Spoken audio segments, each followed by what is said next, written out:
Okay. Tôi riêng hi về cái chan sung loi em phải tu cầm bắt chân mình phải bị gạt thằng cha dâm cầu sẽ Amen. tôi giàn Amen. tôi giàn cổ lâm thằng chân tôi giàn căn nệ USA lâm thằng chân tôi riêng khala sẽ là bắt chân in chan tha in tua sake hi to ka sia Israel này thắng chân sia suy liên mang lệ sia hồi sung tum an pathum thon ko mok thai nak chan tha kan nga le sa hi kan lung oi zate tôi riêng ấy kan rel dang mi thu chu pasta thu la sike pasta chu zau han se zau ve kha tuan thai giang han tin nak giang han tuan do ti mi he tôi sun tôi riêng ấy kan rak rel tlang dang mi se amai sa Bible cha pakat te sia nak rak nei ke ten tha cham nak thon kan rak thok tlang ke Timothy kot khat nak bung thum chang khat nak kha karak siar ta ding mi pakhat in bishop I adu mi pakhat in bishop si adu a chun na tuan tha adu asiti na tuan tha adu asiti mi hi rin san tlang mi tong kam ase he do ka kan hu thai mi chi yang siti sia chun mi pakhat in bishop tuan adu asia chun na tuan tha adu tina asiti mi hi kan hu thai mi se churonga pastor na tuan he sunglo zat me bible sunga sungloi to ki aret min na tuan ase e tu jing cha na kan rak rel tlang ding e hi na tuan hi jang ha se chun zau pol ha tuan thai ko than thanga te jang tlokin athupi te mi hi tu jing cha ni kan rak rel tang mi se kan rak rel tang ding mi se la thong nak thanga sia lal in sang pha ten than rak cham sak sala chutin tu jing e kan thurel na kan rak thok mai ke Akan jam ke boy pa kan pathian nang mai laka thanem nga jin rundam na an rak sim pe ka chun zau man an thin heng lawi a zau minung tam pian thina hengi sina in chui thun arun in run chia rei tika zau man rundam nak thu thang tha sima an ngai tika thin heng an non lo tui kan sim mi hi adu lo por thanga le a thei thiam ban lo por thanga chun ning dat za an thin na ka fe sun vekin anading mi a si trong kam sia phun phuni comment na khal aum thei siman selabo pa pathian na thu thoswa na pek mi vek te kan thei ban chin tok te sim thei ding in sa tai ta sin mondita a moderator in tuan sagi sa sui sa chong ke kan mur kan lei kan thin long kan nun nak in control to in na thu vekin sim thei na min mai zawin trong kam chen ma trong kam nem mo ti sa na ke manglawi tharawi in thom thomi fe thei ding in le kan man mi zoom internet kan share mi pol mo le angai tu pol bal som na an chau thu kan mu mi khan kan long oi jiang tu kan chau kan thei ban no kan ni thei atul tuk lo nang mai na thei thui boy pa pathian na thu chu thoswa na pek ring mi asi ve ki ko than ranga san ne ta rom lai ding mi ranga tui san ranga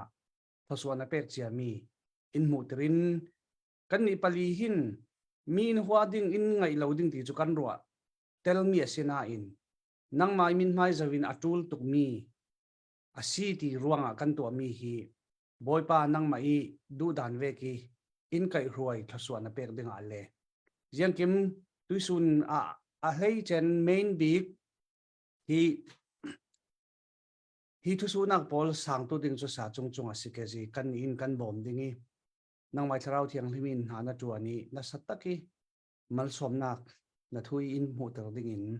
kan chan mo man ko da kan lo up lungo thu kan lo sim ji su khri min thla kan champa thian nong amen amen Amen. se hiti vekin tôi riêng chan kan rak mang thei mi zan riêng lam ko ram thanga chun mi zan lama kan rak zau mi chu ko than di kon pol thu la kan rak zau e menong tampin nan chin lo an ro dang di kon pol long chang ro si an sim tia nan rak ti men ding chun comment track khata pasta pol te ti ta kan rak mu e chana tôi riêng pasta thu la kan rak sim ke e chumi a hai sabi nak e rak suak ka du me chu yang si ti sia chan pasta thu la le di kon thu la tu tuma ko than kai thoyok dan he tu pil thei che in kan rak rel tlang ro nga kan ko than hi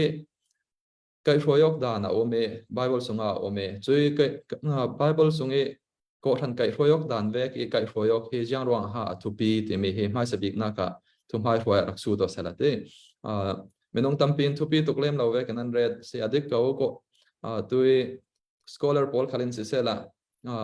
John MacArthur Rory khalin si sela ko than kai khoyong nak chu rundam nak token chun athupi launan athupi an ti ve thau thawi e chu ruanga rundam nak token chun athupi launan ko than kai khoyong na he athupi zat athupi zat ti mi hi scholar Paul khalin an pom me se e chu rang phai se bi na ka chun yang ruanga ha ko than kai khoyong na Bible in sim dan vek te e fe Bible in sim dan vek te kai khoyok ya thupi ti mi kha mai se bi ka kan rak su to ke sia chung chung in mai se bi ka in rak sang se la chule kun sia sui le sia la in neta tu lan ti dan vek nan rak bom le ke klongoi sele kan ni le chen tu zan sele tu zan zong ai ban token pathian ni ga sia sui zong se sia palo zong se chen sia ta da zong se pathian bia ni hoi kop nak cha ni chan ka ban ngai ve te ka ka lo ngai lom tak ibe mai sa ban chim ga du mi cho kan ni ha cho kan thai mi zong atlom kan hu mi zong atlom me lai lai te pathian rian tuan mi kan si te ka kan hai mu kho mi le kan rel kho mi cho Bible fang si te ka Bible chung te mi te khan tu zani me be hal nak te zong ka atoi fian nak ten le kho kha kai bun zom be lai ti kha ma sabi ka ban chim ga du mi se atwe avun ka hal mi cho ze ruang ala khri fa bu he Bible ning ten kala hau ti kha ka hal mi so ade ka zo me Bible machu naka halmi gali thana kalungaro tuk mi cho kum zai zat nuwa hinda Bible ningin akal mi khri fabu he kan mi phunla kan rama hen mu kho asive te ngati he ka khru ahar tak tak mi kise abe pit na kong chim la na lai mi ni hin kum zat khida pathian ni chan hai kan ngang ri sa lo kan sadu tha mi pathian te le member hai team now so lo khri fa bu khi athar te ken va dir than so lo chu khri fa bu chu khri fa bu ni chen ta pathian ya ni te kan ken lo an fa ken mi ke se kan pastor kan ni kan khri fa bu he kumpul deng ma long ni zanti ni kumpul deng ma akal mi se kumpul man atling re lo we kum ni si kum ni rong akal mi se kan kal ka te chen Bible ning ten kan kal mi khi avung lo na in du sa te khan kan bun zo than te ka Bible he kan hai nai pi chin lang mang na te ka ning ga ban mu te ka achana chen ka khri fa bu kha che len te kan ra che lio we len te kan che le bun de shok ta di la kan che la di ben tu bun in de che thil ki so in design when se na he asadu tha mi kan pastor la kan an ichung lu mi so by morning day fukal he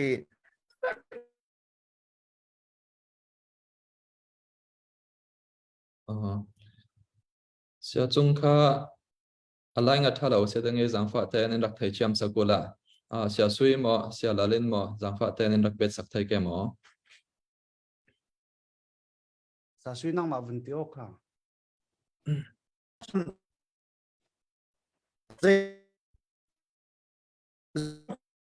member for bu he Bible ning akal mi for bu pong san kan kal bi ko na ti ka ruan kan hi the ti kalung re hi thei tak tak chu be mai sa tem an san rek du tha na kha pathian min na le chun e kai kan biar ngai mi via ti pathian min na sim ka mai sa sim ka hi khri for bu he Bible ning ten kala hau na ka ruang chu khri for bu chu ama boy pata si cha ama boy pa bianing bak na kala hau boy pata si mi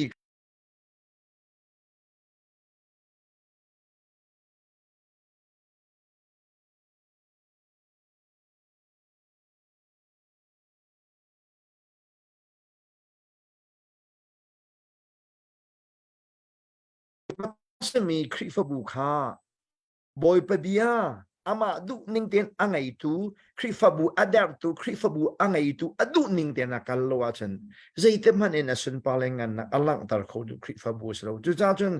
khri fa bu ne her big mak mi chu phaisa in la lo member tom tam nak nakin Bible ning bakke akal mi khri fa bu si chu valley chan toy te kan nin chunga creek for bu ni a her big buck asidi kha toy ten mun chim ga du mi se Amen.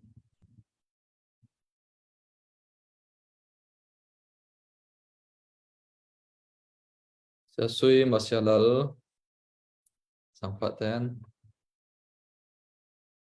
sa chung chung hi a connection hi a thalo to ke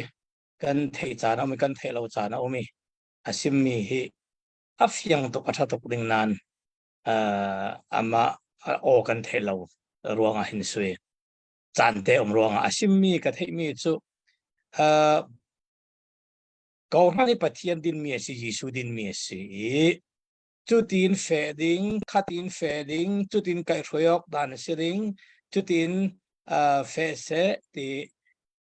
du dan hi pathianin angani chu angan mi chu Bible sunga hina omi biblical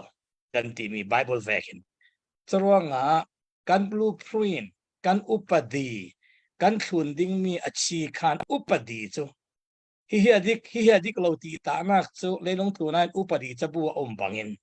kan Bible hi doctrine lama se nun tu ya se ko ran fe da ding khala se pathian tharau thiang limin a ko ran fe na ding sanga hin angan mi asironga Bible ve ki fe Bible ve ka sima silo ti hi chu athupi big myang mawe athupi bi sun chu ase di kha ka hun bet du ka hun sim ve du se Tôi tên run đam nak lukin athupi lâu anh ti chu ka el lâu rim ka pom pi kau sinan sa sui le sa chongan sim ve khan kau than chu Israel Polin thu kham covenant kha ankil khoi ve kin kau than chu New Testament New Covenant aphurtu kan si ama I afial mi ato ama in design in to asak mi ve kan fe lo kha chun pathian kha achang vai thelo simaji ziang ati len kau than chu thu kham phurtu kan si te ka kan mai du kan tu asi len pathian achang vai thelo long selavin thu chen na khala kan din pi ding churuanga comment mi zani ka share mi khal kha kamu mi chu mate din mi kau than chu pastorin thua nei theinan kau than chia mi achun thua nei theilo comment chazat si kha practicala asinan kan ni in kan simtum ta mi kha thu nei du I sim kan silo kan thu kan nei du pang mana kan ma local church tlu na thu kan nei theilo himi tiang mi momoi theding kan sim mi kha thu nei du asilo kha practical issue I anru mi si sina in tu chu kau san sa chungchunga ti vekin kan san sunga biblical leadership Bible ve ka femi kan muke ma ti mi chu ka me na chem theilo chumi si kan ni chu kan muman lo ding abang ti tlukhin karia sia I chuwanga himi lo si len pathian thu tang cha chaten kan kil khoi theilawi chui tluna Jisu Christ kan ton te khala sal suwa kan tong ding kan thei feng mi kha chu pom mai thun mai atul chumi chu hlok bi mi si kaloi se lungoi tu se kan zaten kan rel mi chi yang se ti sia chen ko than kai thoyok dana Bible ve ki fe he athupi zat athupi to ka se te me he tu kan rak rel mi se chumi thon pe paro thau in ko than Bible ve ki milo I fe mi ko than chun jiang te vek cha in ha ko Bible sung Bible I azir mi kan thun ding ti mi a hin minung tampi kan boy zati ta thim na ka mi re khat ko than pol chun kan ma kan context amilo mi cha athakau ti fe tu khal tampi an ome chana re khat pol in Bible sung I mi rauri mirang tong kan sana sia chun purist kan ti ke mo purist pol chun Bible sung I mi rauri lo mi chu let khan lo ti vek khal khan la la chana re khat ko than policy le chu Bible vek in Bible azir mi thoi amilok asia chuna tok kau ti biblical effect khalan ome e churonga Bible kan siara sila ko than thula thon pe paro in thupe lawe asinan prescription kan ti ke prescription ti mi lawe asinan description ลองหลันลายจนฮิตเวกอินอันนักรวยเสียติมีติกะตุยสันก็ทันปอลรังแต่ยังมีหาทุนสลัดทัดแกก็ทันทุราทอนเปปารอ in Bible กันเสียติกะ New Testament กันเสียติกะเห็นยังติเวกปุ่งสันเสกทุสุดุมิเจ้าจูยังมีหากันรำรีสิเกติมีค่ะจังฟ้าเต็นอินรักส่วนในสักุลที่ Bible ส่งfelfaiset in comment เวกเอาเราติกะไม่ต้องตั้มปีอินเฮมิจุ comment สิเราปีติตุกันติกะเฮมิเฮจังฟ้าเต็นอินรักส่วนในสักทายุละก็ลงอ้อยประคัดนาก็วันฮัลกันดูมีจนมีคุณาคันchurch กันเนี่ยช่วยที่กันโปรแกรมโปขึ้นชิมดูมีสิเราก็วันทุสุนักก็วันเริ่มสาวเกี่ยว Bible ส่งเห็นภาษาประคัดนักกิตำอันตีลองเอาเมอาศัยนั้นประคัดนักกิตำนั้นในดึงตีเวกเอาเราส่วนภาษาอินอัน qualification จนอินสังมันอุกไทยเราว่าเสียจนยังตินเศร้าโกทันอุกไทยดึงตีเวกเอาเมอาศัยนั้นโกทันอุกดึงตีทุเบกเอาเราจุดที่เขาไม่ต้องตั้งปีนภาษาจูอุกดึงอันสิเราปี Bible อุกตีขลัดที่เราจนภาษาจูไม่ต้องประคัดลองอันตีเมไม่ต้องประคัดลองอันสิเราตีเมนะสิไม่ต้องประคัดหักกิตำเสตียเราตีกะBible กันทุนเต็งจุลเราตีติตูไม่ต้องตั้งปีนติกะจะมีทูเตค่ะจังตินหากันมี people กันบอมไทยเกติมีค่ะกันทุสุนักเสลงอ้อยสิแลกะล้มนะฮัลมีให้ก็แข่งมาแข่งเราจะก็ไทยเราเวทิลปนินเอเรียนกับวันเลยไหนประคัดนาก็ชุดนาก็ไบเบิลนี่พาสตอร์จะเซตดีก่อนจะเซตนั่นไงล่ะที่อาทิมีประคัดมันเราว่าเส้นนั้น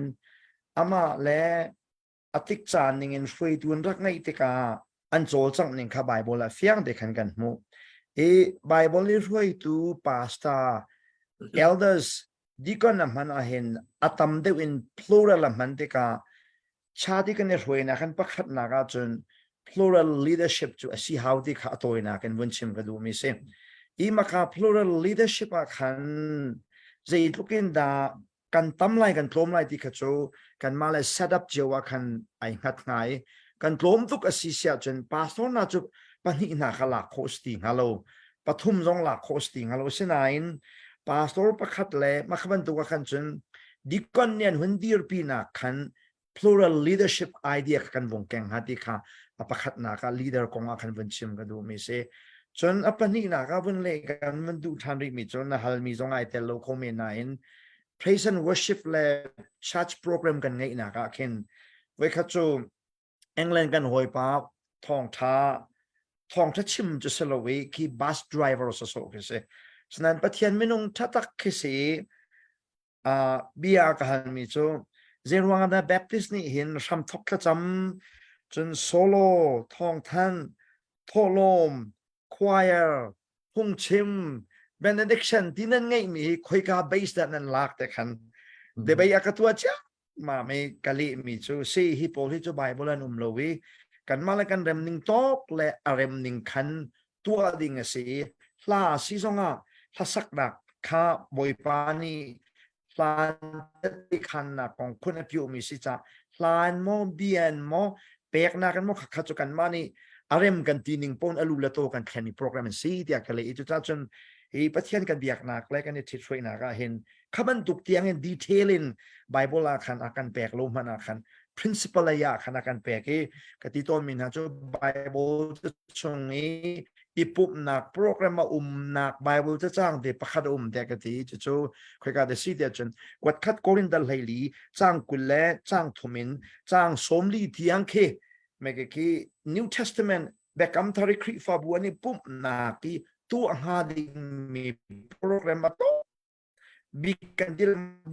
มาเที่ยงมันนักไบเบิลจะจ้างสิเดียกติตอนไหนก็เชื่อมดูจูชัดโปรแกรมกันไงดีกะจุดที่แฟกเห็นดีค่ะลงนาเห็นกันมาเลยกันโจมตั้งมายาเห็นไม่ต้องโจมตีนะจะควายนะสักขายไก่เราจนดีร์นาค่ะสินปีติเราไม่ต้องกันโจมเดชจน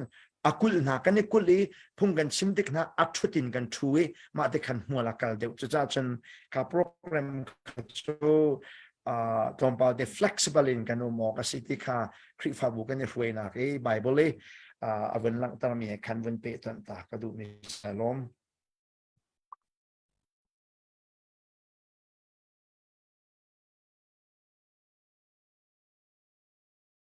จะช่วยแล้วเสียแล้วแต่ซิมดูกันในปังหมอ siya lalin bet do na ile hun dinik sa kami nasimmi sa chong simmi kha akim na sai kha tokin na mention mi descriptive le prescriptive kha malten sim ka dui himi hi hermeneutics si boy pi jan mi si chule adi ka chu church leadership x2 vek la chu ki fi Gordon D fi te I an ngan mi all about the Bible ti mi khan hermeneutics khan prescriptive le descriptive kha unreally tui sa chung chung li ati ve khan himi hi descriptive asilen kan man mi thelo na numpanga hiti na city an thuan thungan mi le an tua dan ngan mi in fial fek mi selavi chulen di prescriptive asilen in fial mi si asina in tui sa chung ati ve khan elders plurality of elders amantika chu pungte ni in kan in descriptive asi chong ve tum se la anga lo dingi chumi khan ziang si ti len athu bi zat mi kan thei ding mi chu kan ma khan elders kan pom nan plurality of elders ti mi pastor chu pakhatlun ding ti kan pom nan budget plan kan tlin lo chun aminung tla kan nei lo si len chumi ka kan to teng kha tul chuang lawi tui sa chung ti ve khan chun tui preaching thu sima hin expository preaching akin athu bi zat mi application ya chun polin chakwat pol khi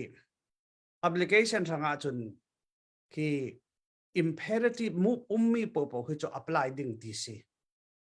asina imperative mood lo mi tam pi tika khami kha instruction ummi pol kha instruction kha lak atul mai chuvekin atui sia titus in su mi hi good question asilo excellent question si chutika himi hi teng lo na in tharau thiang limin Bible in share tiri chumia plurality of elders kan pom nan aminung kan lawa chun akhami kan pomi ruangi elders pastor khapani pathum nei thiang kha si chuang lo churwa tharau thiang lim khan aman dan ding zer tui sa chung chung ati ve khan tam deu silen din mal deu silen tawi thu sim ti ve tiang khal khan mo tharau thiang limin in fiel ka wi churwanga instruction zau mi kha chu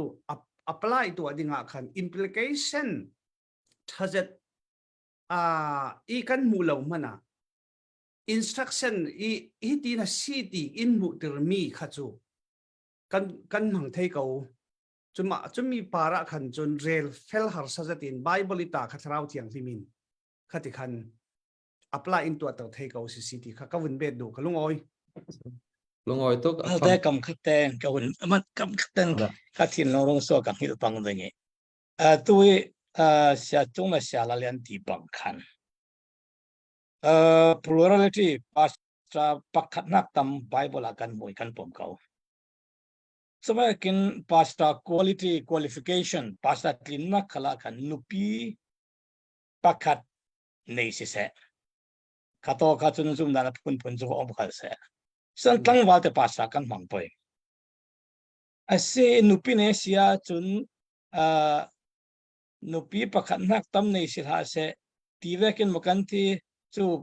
nupi nei lo pastor fel takin nak kan run man tho bang khan pathian tharau thiang lim Bible la angani pathian tharau thiang limin zum tu thin luma korhan thin longa thuarun simi ti khan kan fe to sibi ko lo som tin garwa de chun thu su na kam te ka kai fu de lawe โอกูโฮตีมีตาขจูปาสตาตวนว่าคันเสียงตุกินกันไทยApostle X บุงกุลขละคันก่อนหันปอลค่ะฮาฮาอุสวายุจนปีตาขละคันฮาตูนั้นสิบังสวายุโซมุกิลุตีเวค่ะทวีค่ะคอมมานสิเอาเราสอมเสียลงมากสิเราสอมค่ะปาสตาตวนว่าค่ะจนอินรุนสุดเลยเขาจะก็สมัยเวเขาสีก็ตีนั่งมาเลยโอ้ยลุงอ้อยเฟียงจัดตินกันไทยจะมีทูจะกันรักเรลวีบอกดังรวงกันรักการทริกเกตัวจนทูประคัตเตสูดูมีกันในมีทุกอย่างสิทธิเสียจนพาสต้าให้ไบเบิลส่งเห็นทาราวชิลเปกันกันหัวไทยเอฟิซาบุงลีจ้างให้ขันหน้าเลยจ้างให้หินักกันเสียระสิเลยจะพาสต้าให้ทาราวชิลเปกันเสียก่อนฟังปัจจัยนี้อินเปกมีอันมาเรารีค่ะพาสต้าเรารีค่ะปัจจัยนี้ชิลเปกันสิที่มีทูกันหัวไทยจะมีทุกส่วนนักไทยจัดมีทุกอย่างสิทธิเสียจนไม่ต้องตั้มปีอันพาสต้าโปแลนด์จะอุตกะกันพาสต้าป้าให้ทุกสิ่งเลยติดไทยเราจนยังพันเลยอินจอมไทยเราเฮ้พาสต้าชิลเปกอดงเราร่วงสิเกมจวนไทยง่ายๆเกมที่เวกทุกส่วนนักติกะที่จะร่วงจังฟ้าเต้นนั้นmy experience in สิไบเบิลนั้นเชียร์นั้นไทยเชื่อมนักin สิพาสต้ากิฟอดงเราตู้ให้พาสต้ากันจวนไทยที่มีข้าจังฟ้าเต้นอินรักเรียลสักุลาก็ลงอ้อยเสียจงอินกันทกลาละเกยจะเลยเสียสวยเลยเสียละอินตูดันเวกอินรักเบ็ดสักเสละที่ไม่ให้ practical ตักเสกันคริฟบูโบนี่กันต้นจะมีเปียตนางานตักเคสินกับไทยลงหนักตั้มปีกันไงตรงปากกับวันชิมไลเสียสวยเลยเสียละเนี่ยมันกับบอมเดลัยนี่นะไม่ต้องตั้มปีนี้ลายกลางลายมีลักกี้ปาสตอร์กันตัวหนึ่งโจไบเบิลเสียงอดีมีเป้านี่ขันปาสตอร์ตัวนึงเสบาเบิลเสียงนั้นไกด์ป้าจนอันนี้อดมีโจปุลปิดบักกษจลมาคลายมีเปียตันบักไม่ใช่เปียนทาร์กองก็จะเป็นชิมคีทาราวลักษณ์ปาสตอร์ลักษณ์เจ้าเราก็จะเป็นชิมเป็นเชียตารีเราขลานมันอาคันอภิยังทารเรามีมัดไบเบิลเสียงนั้นไกด์กุมเลียนไกด์บักจนปุลปิดขจาวขเสมาคปุลปิดอันทินเราและปาสตอร์กันเปกนาเราสิเสียจนอันนู้นปาลัน family เวียลเด็กบวยดีดิ้งกันสังมาเด็กบีเทชดีมีพวกละบีดีและดิกรีลามีพวกข้าปาสตอร์ตัวนั้นสิมีนี่เห็นไลท์ลังคริฟบุยตั้มตุกอโรรัวเด็กรัวจนปาสตอร์ไว้ขัดขินหนูเห็นเที่ยวจงกันดูดีแล้วพวกกันดูดีกันพวกกันเที่ยวสวยสิเสียจนคริฟบุยเวียลเด็กข้าบวยดีดิ้งสิจ้าเรียนกันขินจังหัวจนมาข้าอันดูจงอันกันใครอันดูเราส่งอันกันใครจะไล่ทางนี้อาจังบักมีโจมมีปีนี้นั่นกันโจมโคลวันที่มีเฮไบเบิลลันฮัลโลแลคราวไม่ลงกันสิลแค่จะประคัดเวนันขนาดกันอาศัยเดวมีโจปาสตอร์ลักสองอันไงเรามีนินปาสตอร์ตั้มตุกกันทวนจ้าไล่ละมันคริฟบูฮะทันเรานักอาศัยที่อประคัดนักกับหมู่มีเสจนปันนี้นะโคเวมีโจปาสตอร์ลักสองอันไงก็มีจงค่าคาราวิกันข้าเวลาเลยกันมาค่ะ feeding กันตัวเวลาว่าสิเสียจนปาสตอร์ลักซองกันไงปัจจิคันคริฟบูซองค่ะทั้งตินโจมกันโคกอาศัยเขาเวลาเราจุจ้า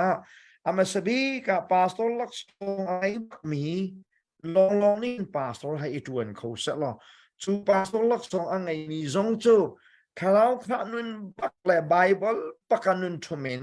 คริฟบูให้โจมเขาหนาวสลองกันคริฟบูจะเห็นทิลริชเซลวินช่วยตูตักและโจมแก่งตูตักกันสักคนฮะที่เฮชิมกระดูปักขัดเตวันเบ็ดกระดูมีโจมกันเมมเบอร์โปนี่เห็นพงชิมเทียมแล้วทุกที่เห็นอันกันโซชิเลมแล้วนาวละที่ทรงเห็นอันกันติเลมแล้วจนนัทให้นักอดีตุกที่ทรงเห็นละเมมเบอร์นี่เห็นปาสที่ที่สเลมแล้วอันกันที่ต้นมีจุกันนุนักขันที่เมมเบอร์โดดนักmember zone รัวนักเรามีนี่เห็น member ให้เคคุยดีนะสุนลำโจ member จะเสียนักกันไงเรานักรวงโจวัฒนากันไงเราจะเสียวัฒนากันไงเรานักโจคาราวลักสองปาสตอร์กันเจ้าเราจะสิที่ค่ะตัวนักเต็นวันชิมกันดูมิเซ่ชิมนิ่งแค่ตั้มปี tium nan kawan hoi na ke ab ke chimnom abi pituk mi si ja kan kawan hoi na chan sao to kalak sol la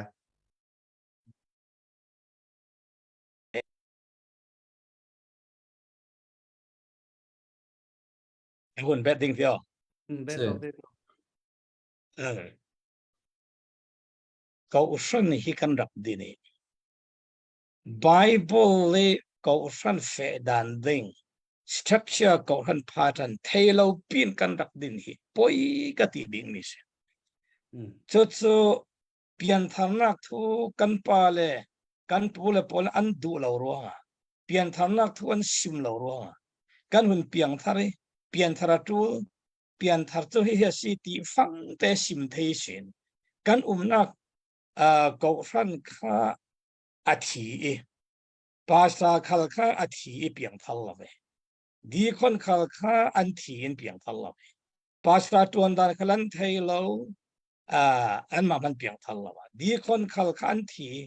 คำอีกดิกโลตีฟังเทขันก็ฟันกันหุ่นดินเวติกากุมเรย์ปีอารุงเลียมนู่นองคันไบเบิลก็ฟันจะมีสิตีอากันกันจิโรจบอปอยต์กัติมิสกันสุนกันหุ่นจองกันเกี่ยงกับคริฟาบูเฟดานกันหุ่นจองถูกอันนี้จุดที่นั้นเฟอันนี้ภาษาจุดที่เมมเบอร์จุดที่ดีคนจุดที่ตีกินกันดับกว่าเลยกันหุ่นจองนี่ไบเบิลเวกินตีกันเทนักลาเหตุอะไรเหล่านั้นซะผมไล่นี่ฟังลองสิเนี่ยจุมีแต่กาจุนอดินตัวไม่สปอร์ต My pupils are perish for lack of knowledge. Kami po so anhoral si taina kan tlak samlo ruanga ti tahi kanni koran fatete hundin tu tahi kan sin ka thaye. Ito ka koran hatuan tu kan hunlak tika kanni revival baptist la centralization. So tan hatuan hun siaw siอันหุ่นลากล้อเสียจนอูน่าสงขัดงอลแต่ถ้าที่เขาทันดังลุปาสตากีบเราขัดละจนอันนี้ตากันลักเสียนี่ขัดละอุสิที่คัสซี politics และนายงานจิละลูมิวสิกอัตตกรอยดีละไบเบิลเรียกละละถ้าเราเที่ยวริมจังไว้นักเทนักขัดละแต่ก็ปาสตาหุ่นตัวนี้ก็ปาสตาขัดข้าเจ้าขัดดูเรามีนั่นขวดตัวเสียที่ขัดดูเราอาศินันภาษาละอูตีในงานที่หุ่นไหลตู้ปอดหลักขันอันละมีค่ะอันดูเราจงเราจงตีเวกสีภาษาทาราวทิลเบกเจ้าเราเห็นก็ขนาดภาษากันตัวนี้ข้าสวมนอนเราภาษาทิลลุงขันนอนเราจะเป็นภาษาที่ยังเวกสียังเวกละจวนดิ้ง qualification กินนักขันเราปัจเจียนทูตทาราวลำขลาจนรอละเป็ดให้เราจนมีอันนี้กันรักษามีดีคนขลข้างดีคนเวกไบเบิลเวกเฟอเราทุนในนักทอนเฮ้ติกันสิติกากันรำกันรักดินจะมีกบฟันพิฟาบูตลาหินไบเบิลเวกันเสียงที่น่าเฟะเทไปติรัวอะไรรัวเห็นอัฐารดินสาลงจูนรำทิมรำทารวาเฟวัดอินทองมีอะไรจนอาวาเจียตักจิกกันที่มีเอาไหมกันสุนีเลดิ้งมาอิจาราจนอีเวนต์เลยเขาจะเท่ากันนี่รีไวเวอร์ตลาดจนนัดวันตุกันหุ่นลักติกาเห็นอาสานตะโบลักมีค่ะอีเวนต์ลิสมีนั่นเป้โดยสินค้าหน้าเกสั่งได้ว่าโปรปาสิตาโดยสินหงเรย์เดวติกาคันปาสิตาหงเรย์เดวติกาคันเรเวเรนที่คัสซิโตไบเบิลขัดดัดเราข้ากันผัวจบเมสผัวเทียมตู้ข้าว่าฟิล์มเวอันนี้จะทราฟิล์มนะอะไรไบเบิลในอาเทก็จะหุ่นที่เบ็ดโซ่ข้าคันที่ตินนอรก็เสียถ้าเราเที่ยงลิมินยังตินสมออาจารย์ฟังนักนัทัวมังเอรู้สึกแคมป์ก็จะมีอันเพียงทางเวลส์บาเจRice Ministry ที่บางอาจารย์ฟังรงบอลหันเที่ยงเราอาจารย์ไว้เทเวสีก็เดิม Evangelist กีบินเจ้าตัวเอง Evangelist วันเส Bible เวกิน Pastor เวกินเรา Thao thil pek so tuin tuan se la te sin deacon na tuan se la member khalen mi pi khalen at pastor zau dan ding deacon tuan tlang dan ding pastor thon an tuan tlang dan ding tuan se la avan nom zik em ti kha ka hun malte ka hun bet ka ti malte tam dek se long ai silen sa chung chungi asim vekin tle sa suyan simi koram pietna kha tharau lak song chaw lo mi pasta in pasta kan tuan tika le chun a chawmi khalin kan dai than tika ko than acha thei lo ti kha koram pietna long se lo america pietna kan si chule america rama hin zirvete i pasta tuan du ti veng ma se lo len pasta tuan zau hin ara thlen tiki nia lo ruangi nia holy ko than thardin pol thardin ti veng ma chumi kha chu are lo vi vau ding abangi sinan ka phi si lovin thu nan sim mi kha kalung ki mi question ka to du mi chu asi len tharau lak song a chau mi pasta chu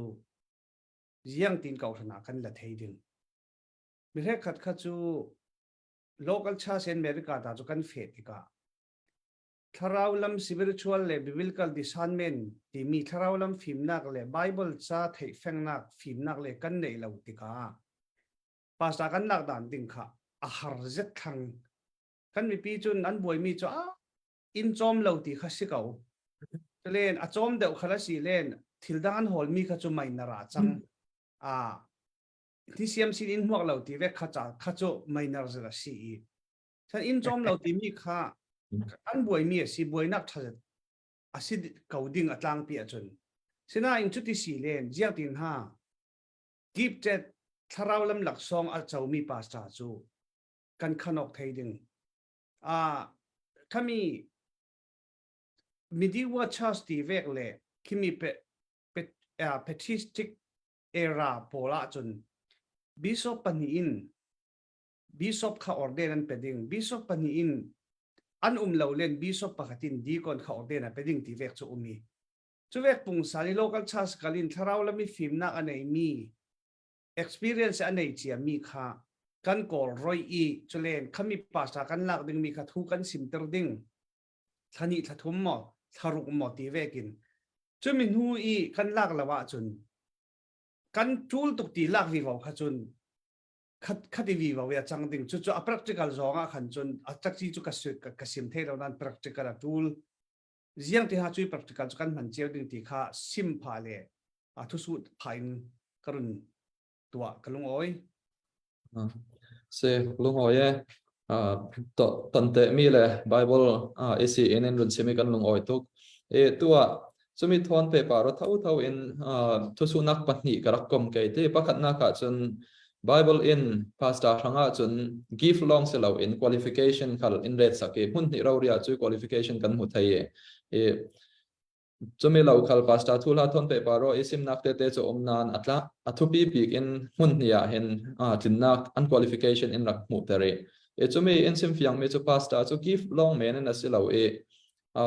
tin nak khal an nei atu la si ti mi hi in thai fiang tar mi se e chu te ka pasta kan lak lut te ka hi vek tin nak chak chi i lak lu hi vek tin nak chak chi in lak lut bang sala me nong tam pi tling lo tu tuan le ro lai tu khal hi tling lo kan ding ite e chu ruanga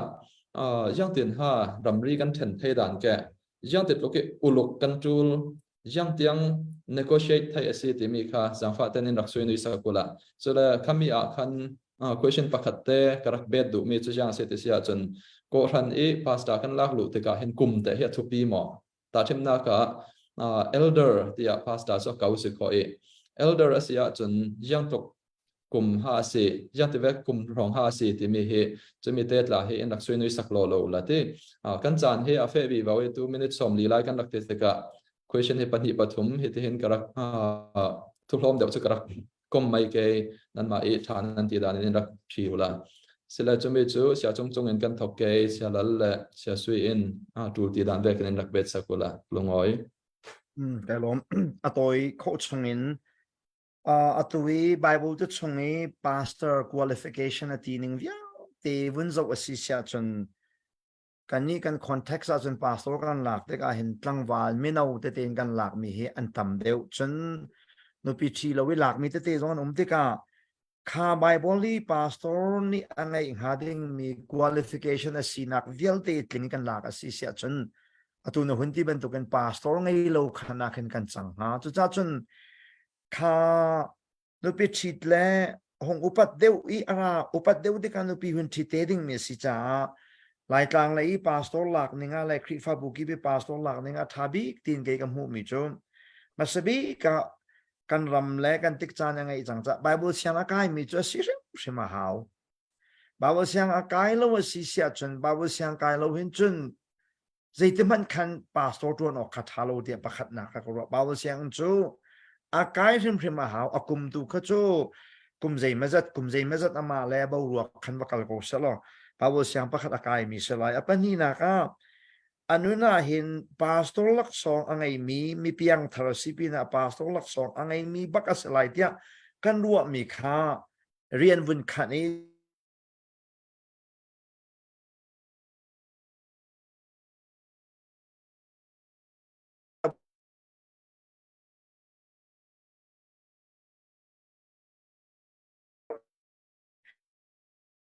chung he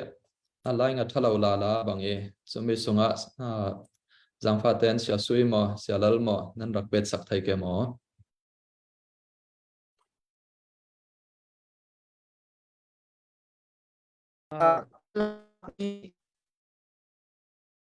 sa chung na o fiang non la ve asim le rau kam nan và hẳn bồi véo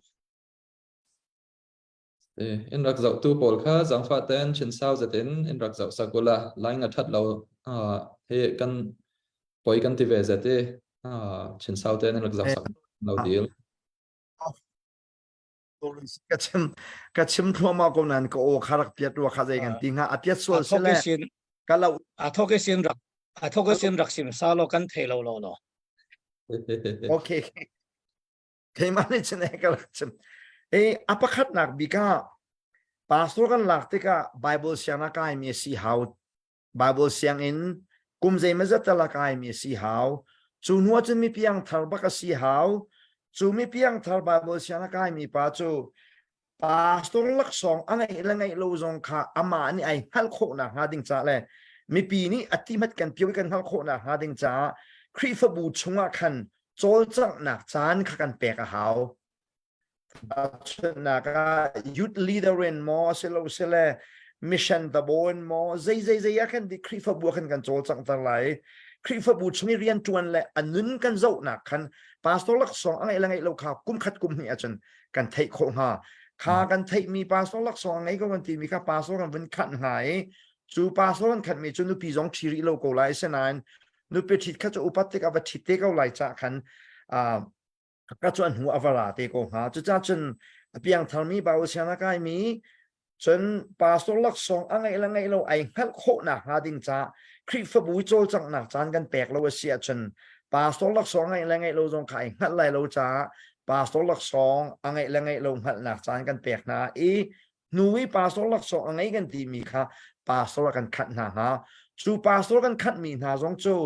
arak upadeu mi pastor tanga khan rian sao bi khan tuan ta ha ma khan nuwa khan pastor chat leader khan an vung chang te nga ti hi ei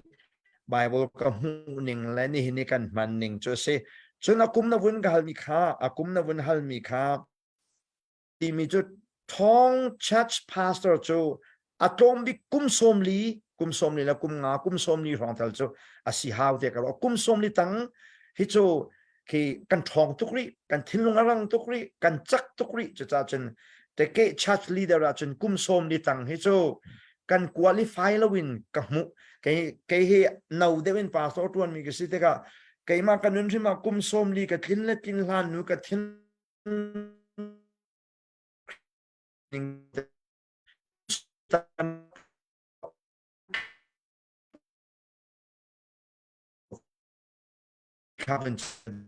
vô chân cũng do cũng so đó big talasia chân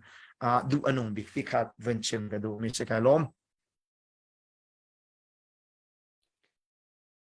sa suy chăm mole ten ka hun bet pe e hun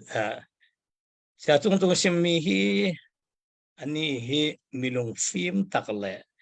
let tui rau ri chang vai tu ton te mi tam pi kha nei se an tha tuk tuk e an lai thalo mi hi apoi tok thin na jate ka hun re ve ding pasta gip a chau mi long pasta hun lak ding hi chu Bible vek chun atul mi se thimna ka revival baptist church ti vek a chun anga lo centralization kan si ti ga a xiao mi hua kha hun lak me na si sang ten ani kan la za la ti si chorwa a chun anga lo e ka mu mi independent te hung si se la anga de pe mo tin garwa de cho to na church planting movement kan hun pantika som sri luan som sri pare som sri pakwa mun som sri pakwa rong rang chun khom nak tai kan hun nei thai chumia hin bible tong pani kan nei hi faith missionary bible institute ti kha khali si kumli gan zere biblical school of theology kan ti tong pipa the vin kum khata hin thakwa in kumli gan zere chumia hin kum khali te zirmi kumli thepol hi kolya sidika hin ko han wadian chakse asin an pastra an tuan diga chen an mumal non na tro sia chung ti mi zir mana an rei zir lo ya ta no se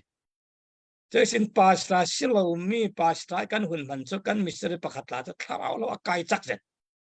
missionary si ko han kan hun de ni ama pastra un tuan tika tharau lo kai mi tho an rem lo ching ching awa kai nan akai mi thon kan to ching ching yang si kan mu ti le tharau lo ta kai the pasra ki phane lo mer dan ka ngai lo mai ru nam na anga ta ka ti ve kha se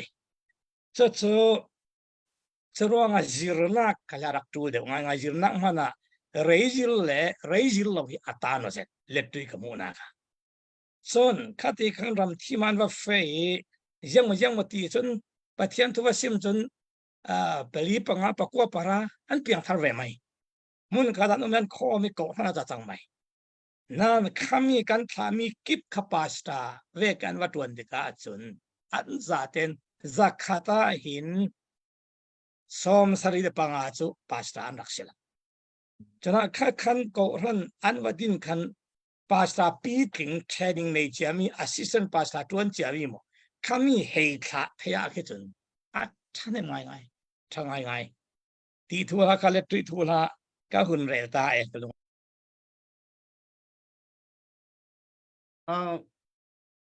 nan del mi kimi malte ka bet du mi chu tharau lak song anei mi khan lak dinga chun tui sa sui rel mi le sa chung rel vekin mai songok khala lak mi kan nei lo ding tika chumi dinga chun constitution tha ten tu achia se la kumziat kan zau ding cholen by law tha te in tu achia se la constitution a chun jiang ve qualification a siding kan context tho in amilomi cholen negotiate thei lo ti mi a qualification a chun tangwal asilen negotiate a thei mo ti mi kha sidingi chole kum thua khan chun Anglican Paul khi karak ngan mi paper ka ngan mi a chun Anglican Paul khi kum som nga in ordination an pe cholen khami kha chu ordination a si ani khi bishop kha kum som nga an pe cholen presbyter elder kan tige chu elder khi kum som thumin an pe Bible long sok thar te kan nak mi kha constitution a kan re la silen kum chu sa tiang ordination nan nga ding khalen ti kan re sile an boi lo ke practical achun ti kha atlang pi in rel kadu mi si chun sa chung chungi chong pasta dinga chun kum som ni tal se ti kha chu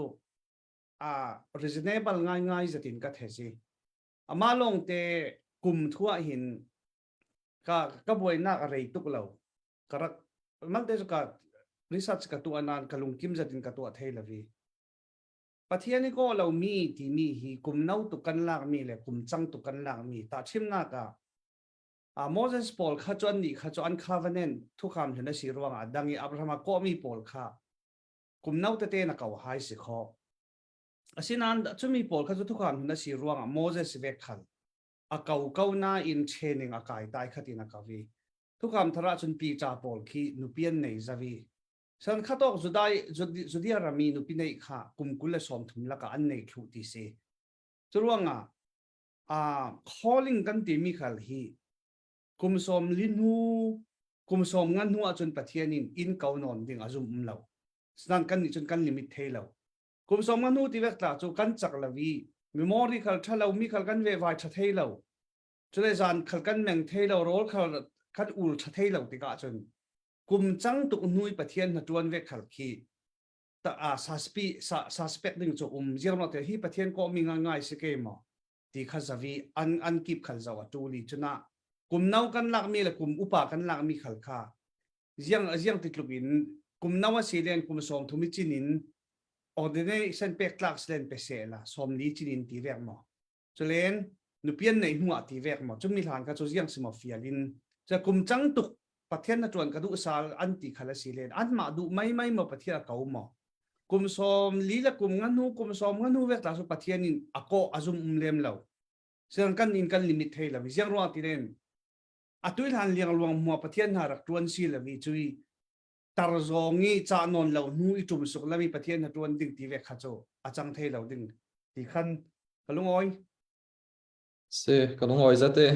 tui kan tui raksim mi Paul hi Bible the chiam men nang men long se lo in experience tampi le tonte mi tampi thoi se me si te ka kan thok zat ding tia kharuate sia chung he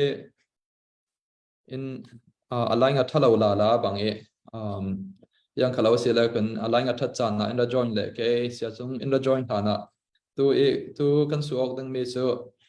anma USA khala se sela tu he boy is that lai asi so me chunu now pastor ton thai mo te me he tu boy is that asi he me he Bible thon jangwa hanu now pastor ton he kan ni conservative Paul kan du lau nak san te me kha chẳng phải tên in rakrel sak piu là thế có thằng giang han kan đầu mi se lau nan Bible đàn về kín giang ro ha nu nau hi pastor din honi kan lak thai lau nak san ti mi kha chẳng phải tên in rakrel sakula lungoi sa sui nang ma thole mal ten ka hun ti dingi tampin nan run ti le pa je himi thu hi tlat ma se no now pasita biblical ti omi Paul hi chun no now pasita hi chu du lo rau ri tu sui du lo ti chu Bible in a du lo ti ruanga ti se so goren kwat khat bung hai lia no now kha chu tong la se tong ka siang lo wa sui ati mi kha kha chu tong set lo thu ha sui tong set lo tong dang tong po man kha tharau thil pek man kha tong kha siang lo I ve khana o me arong siang zat mi chu Timothea khan nu naw hi chu thusim ka siang lo se ti kha se kho kha atlun len hnuai hun zo ti ga hin ko ran sunge thusim tu khunai nang ne ji chang lai tu ding ki sin alang pa se ta thu la re na ga khan se asin ga thai cho chon pastor qualification pastor kinna kala kan nupi pakhat nei si se ti kha lai no na chon nupi an nei thei si lo adang hun zo man tu lawin ahimi pakhat tem hana fiang ase la khan ti chon Bible so hun zo se la no now leadership kan mulo na samaje thogam lon lama chun Deborah khatara komi extra khatan rakumi kakhatso Deborah tla ka chu mi pa an ra ru tu ro nu naw kha arun mang dok mena si ti tla kan thiu do ep tla ka run ti asingai hin ka ho he thu kham thana chun apostle kala kan nu naw si la love chơi xin cầu ran chắc quất bol cầu ran phê đàn ninh kan he zo ti khala khan pa sita in nu naw kan mo love adi khon mana khan atin na khala khan nu naw kan mo love miana kan real mi kha Phoebe kha si ma si lo ti akhan se kho chơi sikola tam tak kha chun he chu di khon a se lo di khon na atun men mi si anti khavase trong Bible hin nu naw pastor chu leadership authority kunai nak lam tla si ronga trong la se thu sim la se mi patlu ni thunai ka siang lo si ati mi kha afiang tung ma je ronga nu naw pastor hi chu Bible chu akham ba ka se ti kha Bible mit kharisin alang mi si chu wial si se sia chung chung kha mitu te thu su na kha khan narak nalai ngarak thalo dawi nu naw pasta atwan thai mo chon atwan thai lo sile jang ronga temi kha kan rak rel mi si zangfa ten nang ma in thok sak sa lo la chole sia la in arun bed le ke Itu buat ni kha ban hu ko alai a thit ren no kan thei la ve sa chung o kan thei lo la ya Bible krun sha ta ding fiang okay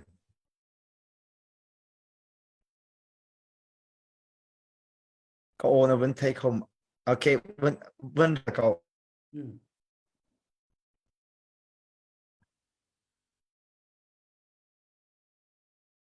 sẽ suy nghĩ vấn đề ta có sẽ okay mi tu ka sim mi kha a Bible krun sha ding Timothy kuat khat bung ni chang sai khat na ka hitinan di thewi kalati sung tala thale no naw le mi pa kan lo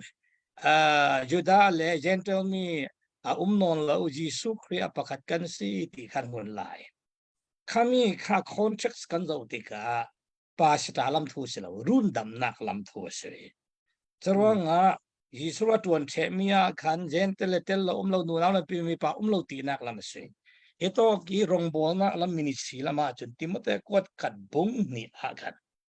sang hai kana nu naw chun tluk lu na mo thon dai ten umin jirse chole nu na wi thu zir ding sim mi pat lu ni thu ane ding sim chu ka siang lo dai ten son se arun la mi de siang ati le adam chu ser siam hai sa si chi nu evi chu ser siam si ti kha bumi ummi swal ti mai sa tu khanu naw kha region arun la se chura himi he ato alu a contract zo re ro ti ka leadership lam pasita chu leadership sikho chuna hito ka hin kasyang lo ati mi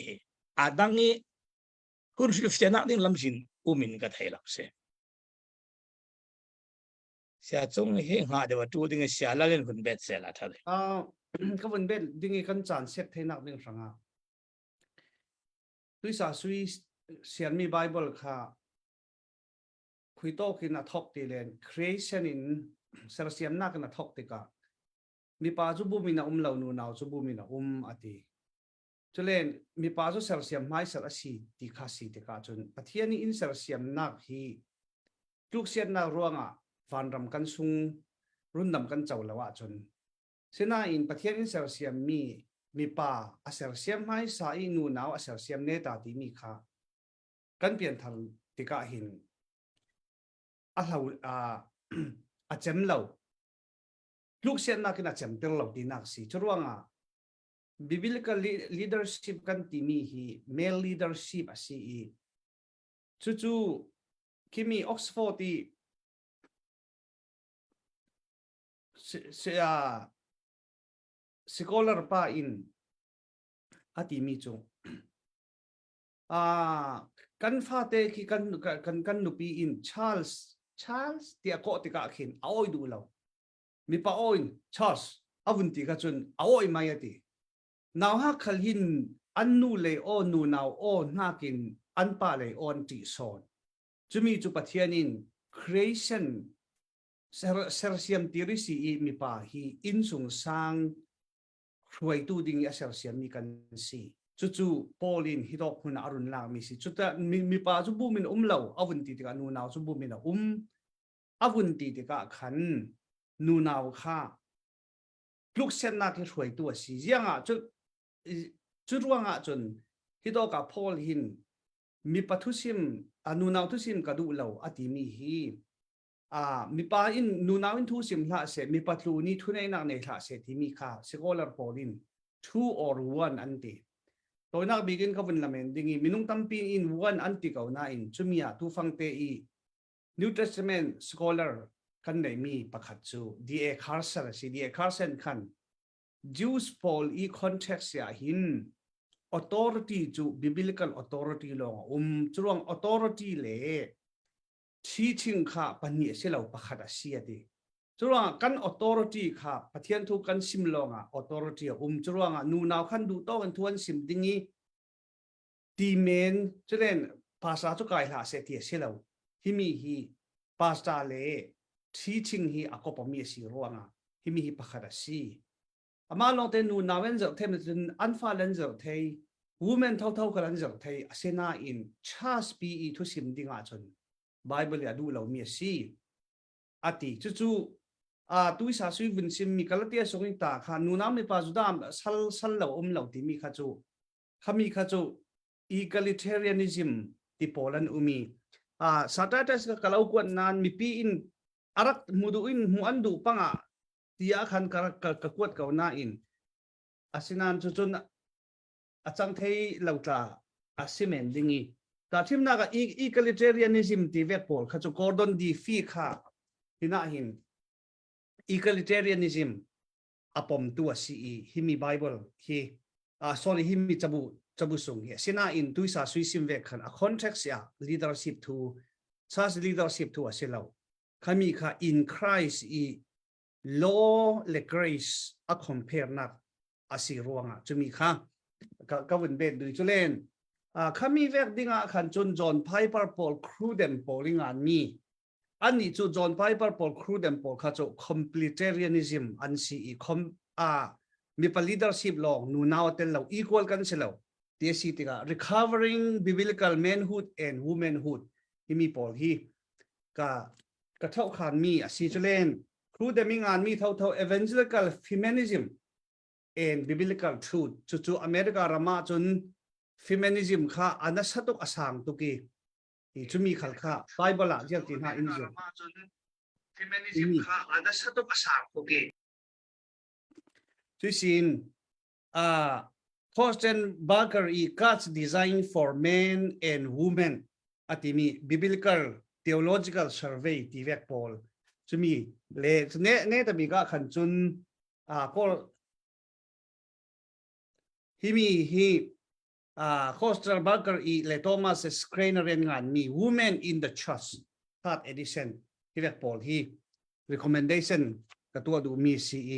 himi ruanga hin kauthanin tu laya chun equal kan si asani zerin asanti doni zerin kan ti silen biblical authority scripture authority kan turut law submission kan tu law asilen scripture authority biblical authority submission kan nei law sia chun pathian alung oi law nu naw tu sim thiam zat an trong thấy dần an vung din về tên tharau mi zati chap tuai chau thei khalat khami thu kha Bible cha in asimi chu thuan sim lo din ti chu ama a contract zerin women gathering mo children mo apun class pakhata mo Bible tlong an zer thei ko asab zaki zer khasi senan khomo nak ti ve ka chun hey je in conservative evangelical Paul chun Southern Baptist khalin kan boy mi chu ordination pek khala khan chu vek thau khasi chu correction thei tok sela kalungoi lungoi tok sia chung kha ara thai sal na o fyang thai ke ma nó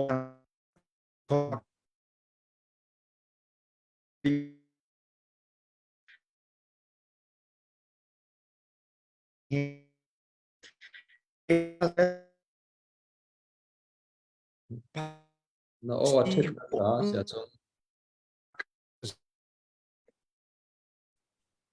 à tôi riêng chúng là lại bôi rất gì đang khảo lệ nu nào evangelist thấy mò thì việc lệ kan nu nào pu ma thu thong tha bia chim sia pa realme cho athatem tu ka ti se asilo lo khami kha sinan pastor tuan ti vek le kau than pi sunday service ya khan chun bible kha zau se la chulen nu nào evangelist thấy mò ti kha chu sa sui kha evangelist lam subject de wa sia mai le kha thabik ding mai zara okay sẽ chung là lại ngắt thắt đều thăng mà ok cái lại vùng cái vấn chim lồng pa là khá là lao lắm mà nghe rồi cái chim là rồi cái bể giống cái thấy sa sai rồi vậy à tu na vấn hal mi happy lại khăn sẽ suy lệ sẽ là ni khăn bible cho trang ấy new Paul pastor and si khô lâu na con khá cho quote and tua đi trang ấy khá cho cái vấn nol đi lại lâu bắt khát tê vấn chim cái du mi chôm bắt hiện ni nu la pa ra kan sara hen nu he khoi ka ke pi ai nuam khâu deu ding hin arakan sar arak sar na pa thiên lung la nu thiên lung he ai lo lo ani chu foite ani nuam foite an ngai achia ani chu stable mind nei lo mai hi pathian ni arak sar na baka khan pa hin kan nature an kan dak elo lo ta chun na pa te ke chim sia chun ram danga lai mi nu la lai mi panan kal chiao chiao e pa pol cho US nan kal zonga nan mui ai khang lo nu pol jan khang di ani cho ko hol ko wen man sa chen yi lai nga lai in ai khang kho mien se ani cho anti sa sem ai khang male lai mi nu nga ani do khoning lai nu nga pol pa pol cho nan ma ning te bak nan se ma kha sun lam cho je de si te chen kan mindset chung ai rak khat mi se ani cho an mindset po in an vunin no ma tlom pa an nuam kan ti an ngai chia kan ti an thanuam chutloki unstable mind ngai mien si cha khaban tuk ni chat leadership an kai asi sia chan vong an kan kai pi lai an kan kai pi kan tia vong an kan tum pi lai fa bu kharak kal coding salo chu cha chan athian ni nu hi an thiam lo cha zonga salo an hu cha zonga salo pa kha phim na la na na lo di ma hin ne ai chia kho ding in arak sar na cha khan an nature kha leader nature kha chat three tu sitting kapathian arak pek na lo mi kha atu Timothy zong ne ven nol mi se chen Paul in mun tam pi zong a ven nol na ka site kha toy ten ke kha issue dang in area dang te khan ven chim ta ka du ve mi se kai lom se kalau ngồi tục tu sunak pakat au me Bible in nu nau pasta atuan thai lo atuan thai tia Bible sunga nu nau pasta atuan thai lo ti mi mo mi pa long in tuan ding ti mi te mo ti mi tu sunak nan chu mi chu sia sui e sim mi kha tling za tin karwa te kan chan hia fe wi bau te ka sia sui in a phi zau in karwa ronga kalau su non lo mai ke te e se tu tam pia lai nan kan chan he tu nazi pakhat lemnit pasha lai arak ti zau te ka kan thupi dewi kan red mi man kan thleng thri lo ruanga kan rak fe sun zom bi bau mai ke e tu e kan rel deng mi ka rak tim to mi chu yang se te sia chun pasta hi bible sunga hin min pathum lai na kau hai pasta mo chula kon bishop chula wasila kon elder ti na kau e sia sui in le sang mi bible sunga chun elder ti rawrin le chula kon bishop ti rawrin an transliterate rawrin in let sakika kadiriam zate e himi pol he zangfa ten mi pakhat simnak mo an si mo chula wasila kon mitampi simnak an si a hrekhat chu pasta an si hrekhat chu bishop an si hrekhat chu elder an si e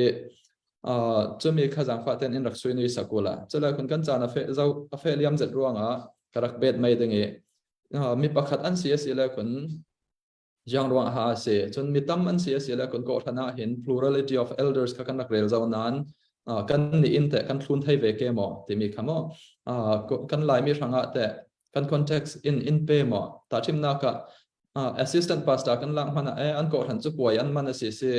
pastor la assistant pastor an nei pani an koi cheng mai ding ti ve kan tiok te ka kan lai mi context on plurality of elders hi akayo thei ke mo ti mi kha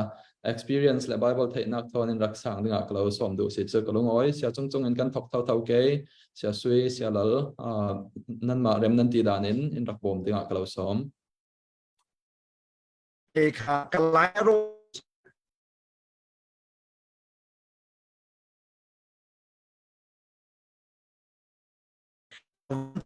cái sẽ suy đến một lo rất là chẳng mình thì câu nó cái zoom ngày ngày rồi vậy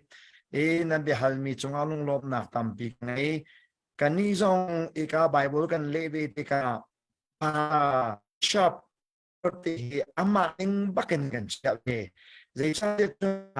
el lai vấn lễ kri phao pa dikon kha an vấn lễ về thà ne kri phao pa đi về dikon kha kri phao pa thì elders sa suy lu to le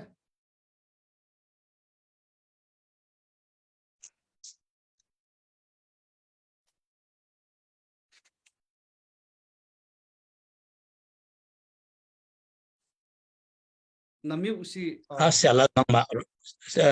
nang marun ti ai poto. tao nang ma ai sorry I said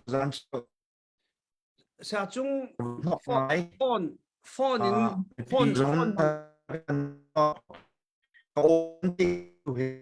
afiang lo kimi computer mang lavin phone in te ju ma khan lut la tha son game phone nam hana tha de men lai sa chung sila karak sim tu he về in se spotting ka ni when we say hotspot mang lavin na phone khan lut ma yo zoom kha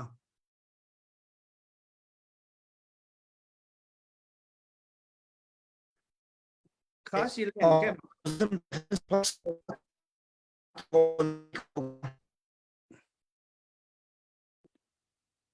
Siala nang marun ti poto. Sia chung at ka ro ti le mai sa. okay yam ti cha line kha si ti ka chun in rak the thiam sham ula hina hin tampi simding nan pascha khachu kimi Dallas believer chapel andin lai rak tel mi kami McRae ti mi pa tu Canada ummi ki Dallas Theological Seminary akin di mi ram ngai chumi ki ingan mi achun pascha hi chu give asi office asilaw titla khan ati mi kha umi sina in jiang khal sel minung tam so ni kan man mi an man mi chu pastor le bishop le elder ti khasi interchangeably pakhat asina in phun thumi ko asi ti khan pastor si le practical a chun pakhat asi elder se si len elder khachu plurality asi chulen bishop asi len bishop khachu ukmia nei akun nuwa mi tampian tinak si chumi chu strau singan mi kha jiang pola khoti chu ka zau chuang lo na in Alexander strau singan mi achun Greek concept achun bishop kha amangi chulen Jews concept achun tu kham hun reng renga elder amang chia ati chu afiang chadin karuat chutika bishop kha Greek elder Greek achun secular term khala si da na chun bishop ti mi chu pine mu ti ve khesi chumi ruanga ali church lai si khan Roman Catholic kala khan bishop anun ti ve te chun akut nuaya khan kau than tampi kha an umi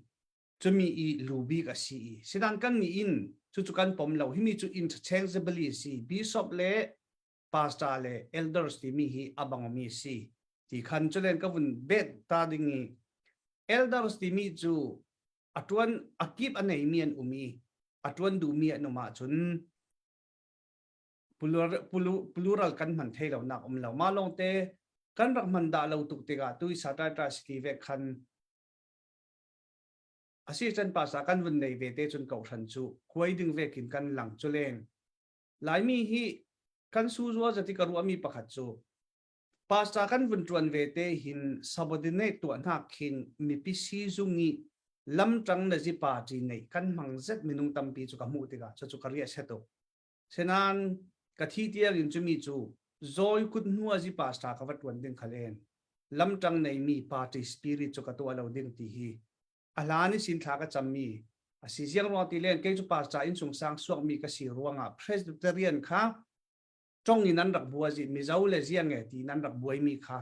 ka pa i re rong mi thei ka si te ga ka han buai hi ka thia ati sem sem ati mi si pa sa ka tuan te ga lam tang na jin party spirit ka to alo ding chuti ka jiang ruanga lai mi in tharau lami kan niam tuk ruanga seding plurality of elder si mi pasta tampi khau han pakhadi kan thei lo na ma long te chumi dinga chun jiang an nei ti len an nei mi ve si an nei mi kan mu mi chu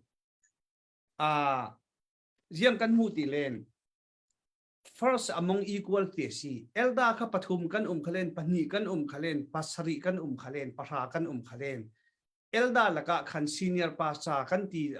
mi in a houding senior pasa ti kan ko law khalen first among equals ti mi a how to be ding dung thun tu laka te an za ten an equal thu ko na in pi cha se si ra how to kha chu ti ve khan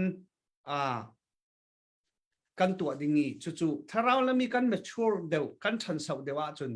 pa cha hai tam pi tuan thelo lo ding ti hi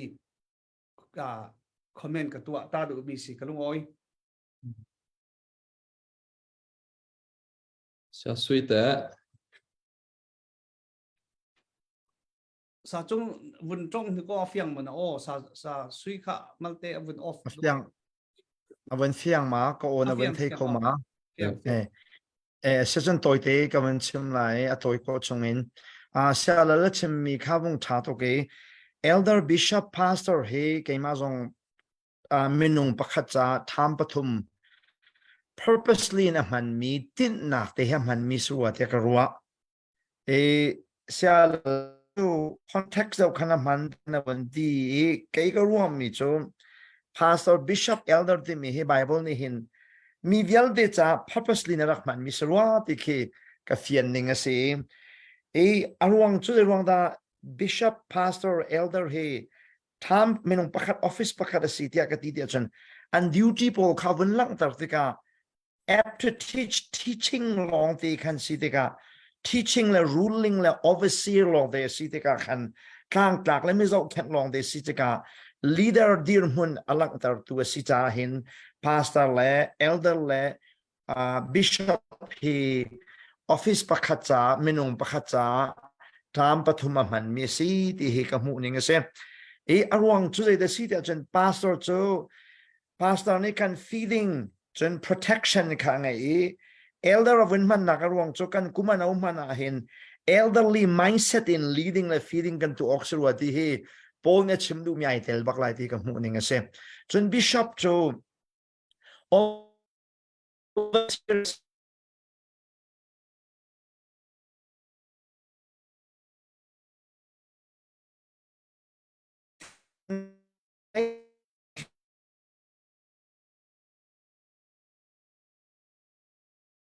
na o hawla sa chung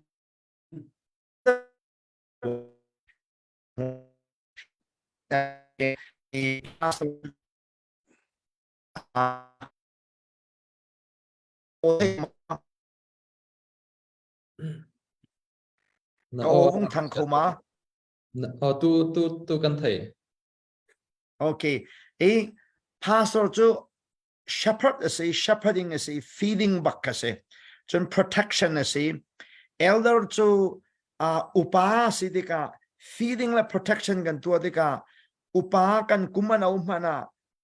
upa ni riana tuan man tu kan ne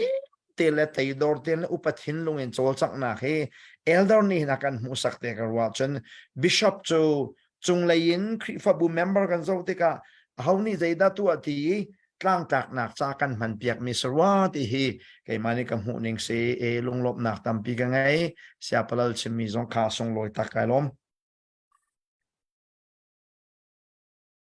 cầm khắp tên cái hồn bẹt đuôi hi elder pastor bishop thì min bangalo pathum asinan minung pakat ase chimna ka kansim theo bangin ke suilian mang ke sui biblical school of theology president anti tun ke ma ka se biblical school of theology president anti ka chun tuan vo kha among dangi tesin Bible's International Myanmar Society Director an hun tia chun ke ma ka se tuan vo wa dang lai ti vekin heto ka biblical ministry baptist church pastor senior pastor anti chun ke ma ka se lai chu mi pakhat sinan atuan vo asina ki jirin min pathum in Bible in amangi so mi pakhat si min pathum ako ziat la kha chap tra pakhat Bible sunga hin mi dang slow pakhat ako na khala lami Asia chung ti ban pastor ti hi chu kan chin street Bible footnote le glossary khala kan consultant pol in ngan teng henge pastor ti chu akrik tong fangi tu ji a chun tu kil tu ti na ka sui thu kam thara chun zum tu rual shwai tu ho ha tu I relase a shwai mi pol chu tu kil tu in a tu rual a chom le a shwai vekin thara walam thila a chom a shwai di na ka se so pastor chun ko fran shwai tu le chom tu a sinak lam kha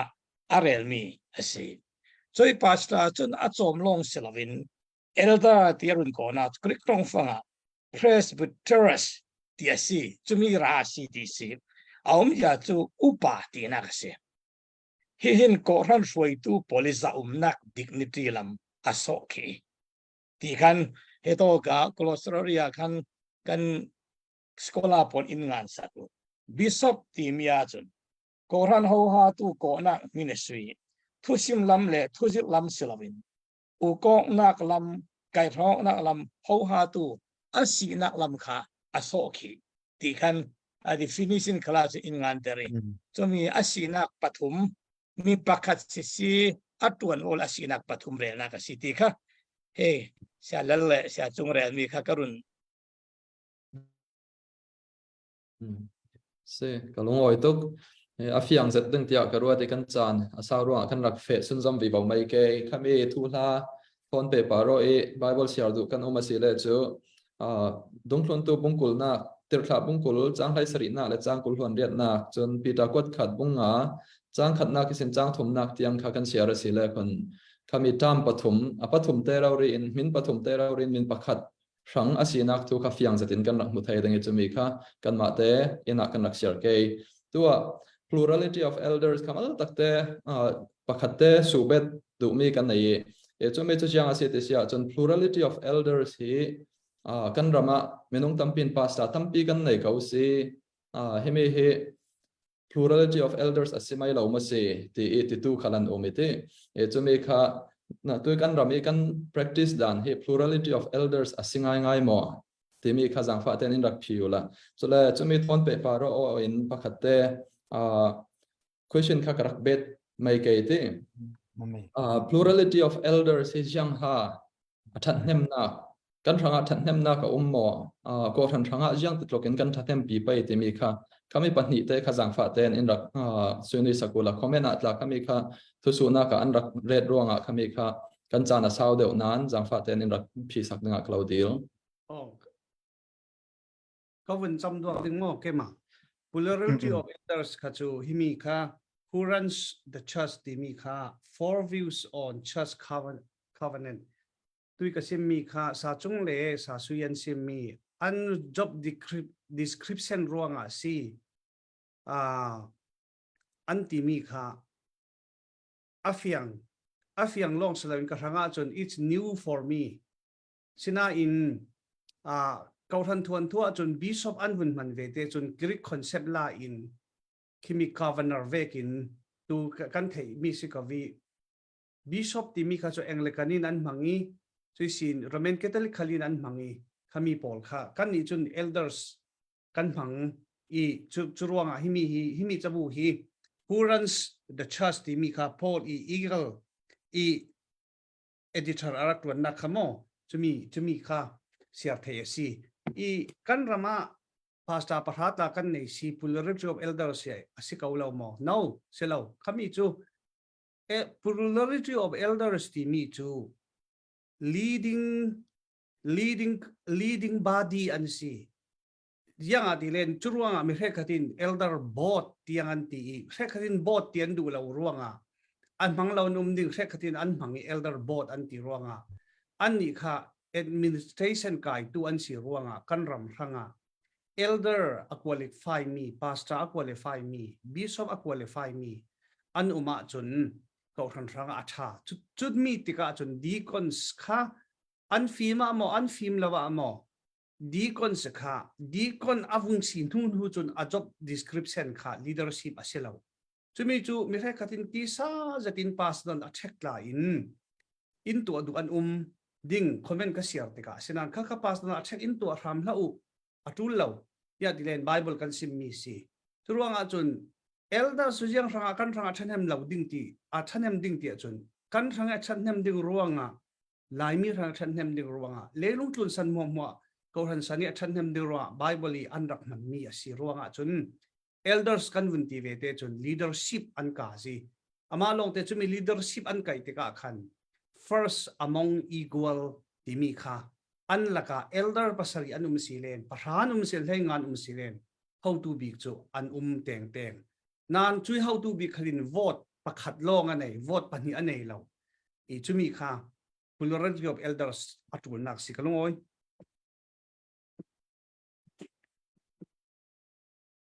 chúng ta na lai ngặt thay đều kia mà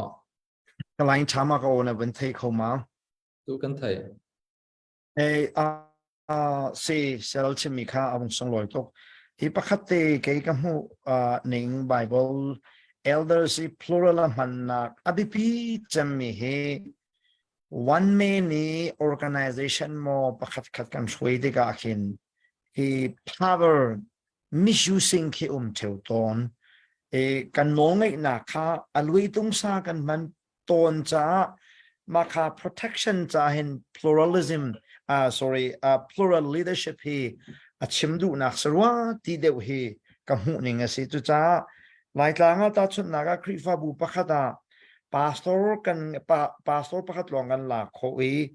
dikon pol ya kan thut pi kan ma no li phaisa kan manlo kan ma du pau zai zong via te kan tu lo khi bible ni plural leadership akan ti du mi he kan win khen pa ko la mo ti khi cái sự name deu vak de kan ka win mu ka ti lai cho menung pakhat long ni krifa bu kan ru ti ka hin achan cha na chun minian kan upat tuk nak zong khi aman kan thiam lo chan tampi minian kan war tuk nak zong kha alui tung sa kan man chanom te ka leng pong kam thut pi tu ai ma chun ti ha te khau tu power alui tung sa phai sa lei kong zong alui tung sa silo na nga ding chai thei pi tu tang pi tu kha plural leadership ati mi elders te plurality lang mang mi hi asela mo ti kha from pa devon from kadu mi che se sui ni ben chim to sa lo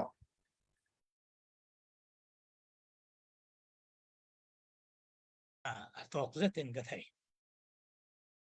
sẽ cho xia cho kan long oi tok sẽ kan lok lang za te cho la pasta tin nak le thunai nak te mi kan thlan hlan te pakhat te vun bet ka duai te tôi phang kim ten kan phi thai hemi cha sau pi tul tan ka zum lawe te mo te kwat khat nak munga chang lai sari na kha khan jang kan mu thai te sia sam tha te mi roi thai mi kai roi thai tu elder Paul alai che in kam suak thu le zirnak lami nasazet atuan tu Paul chu alet ni sunloi tlak ruwa si hai se ti kha kan mu thai hemi bible bung chang hian la imenung tampi in plurality of elders la khala si sela class pathian phunhian phun khat Paul chu ukok nak lam chun phun khat Paul chu zirok nak lam asi ti tu minung tampi kan te ka hemi he zamfa ten in raksim fyang thai ke ma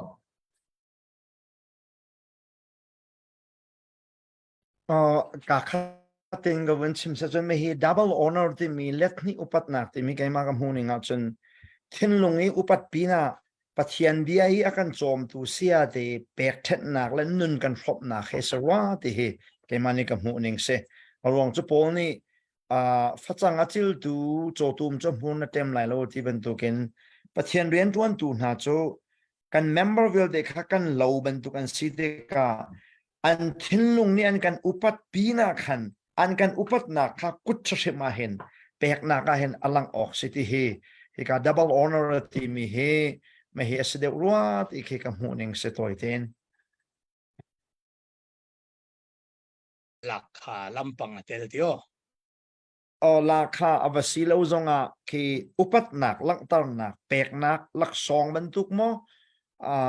kai lom ti nak pek nak khe ai tel rim lai ti hi ke mani kam huning se se kami kha lakha kalatel lo ding wakati lambale si tha lo man are nak khala sigau ding kate se thalo are se kami Correct. khan loi ta ka se temia khan thalo le an ma i laksong an nga ta kan si zia kha alang tere te chumi chu afiang zate kan run sim fiang ka longoi zate e ka sim du son chu class patni elders laka hen zir nak lamme tuan bo latu class le chon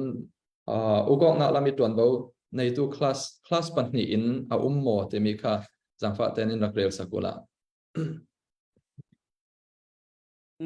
Presbyterian na chun ume teaching elders le ruling elders an nazi chumi chu all ai te kan mu themi chu Mizoram Presbyterian ni kauran upa ki ruling elders an si chalen teaching elders is pastor ante chumi kha reform theology e practical and man mi si sina in tui four views ti ve ka khan chun an pom lawi tui Bible church poltla plurality of elders an nei nan an pom lo elders kha chu category pakhat long si e churuanga he is able to teach this ruanga ruling khacho ain sung sang man ok the lo min pathian ko than jiang tin so ok the ding ti mi atel si khami qualification a churuanga teaching elder le ruling elder kha adang te thending a selo chun double honors ti mi khachu jatson le phei chun la sa na sa ati kha churuanga wanat jiang ti le laman rakti ding theila mo I sina in Deuteronomy sugi cho changin buachi lai khan amhur ten ding selo ati ruanga la san sa ti pung san khachu asiding azum jiang ruwa ti len ani kha salary base in an fe na vi give base lak song base an fe ruanga tha te thu asimi thu simi abang mi chu upanna double pair ding a city mi kha sa chunga simve khan thin nung lam le nei le sia tho khalina siding loi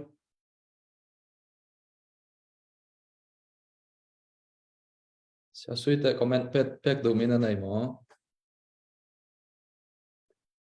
an comment mi kha akim tokin ka theise le kalongoi tok se chame kha kan thai dinga ka athupi zaten karua the menong tampe in pasta khala mi oktu le pasta khala mi zur tu ti in phun ni in umve kan ruat mi kha poli asim du mi silau ti mi kha to achon na fiang zaten ka thai to achon pasta politin nak kha mal takten kan rak zau dangi pasta politin nak tu he jang asi ti mi chu kalausu non lau dangi ya te le oral test asi lau ruang ate chumi chu kan rak rel lau ke chumi laki si in mal takte kan thai chiam lo theu mi tin nak she khatte pol kharel kan rak tum ke apakhat na ka chun mi biang thar asilo ding ti mi hi jiang ro ha pol in arak tel kher na asi ke yang thar pek te silo ding ti khati se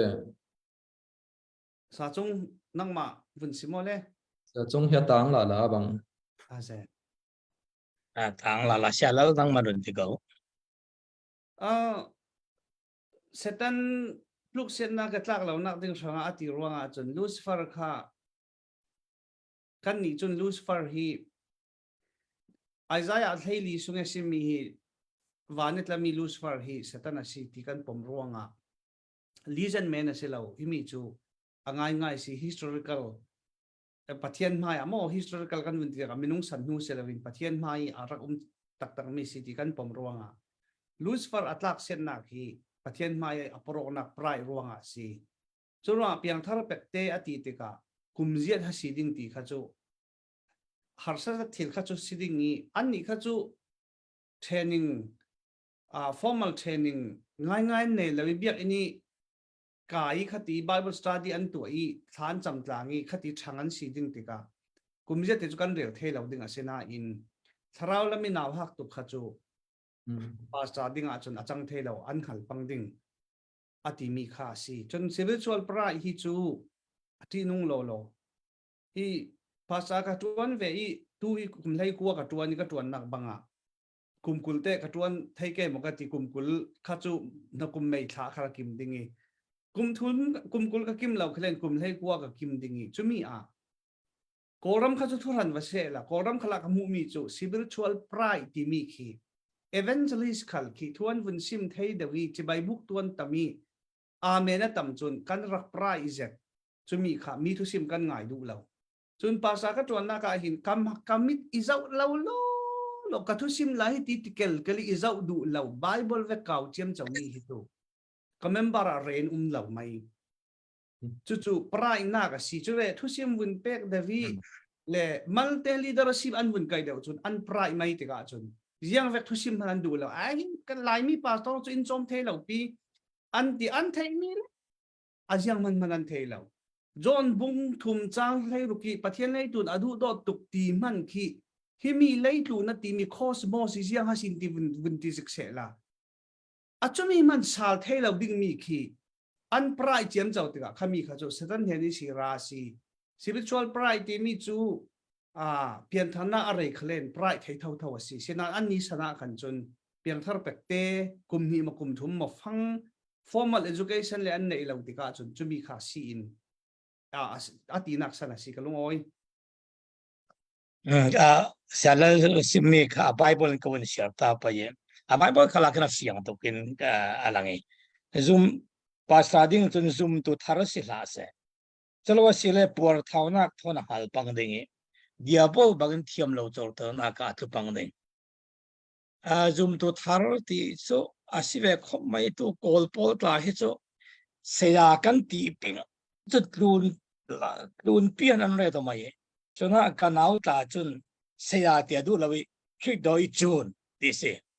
khri doi chun ting sui la ba khri doi chun ong su la ba seya kan hun ti chun an hal tu sang tu kan re to ati missionary le pasar are ni pol kha khri doi chun ti li ro se atu tiang khala kan run man karel du mi chu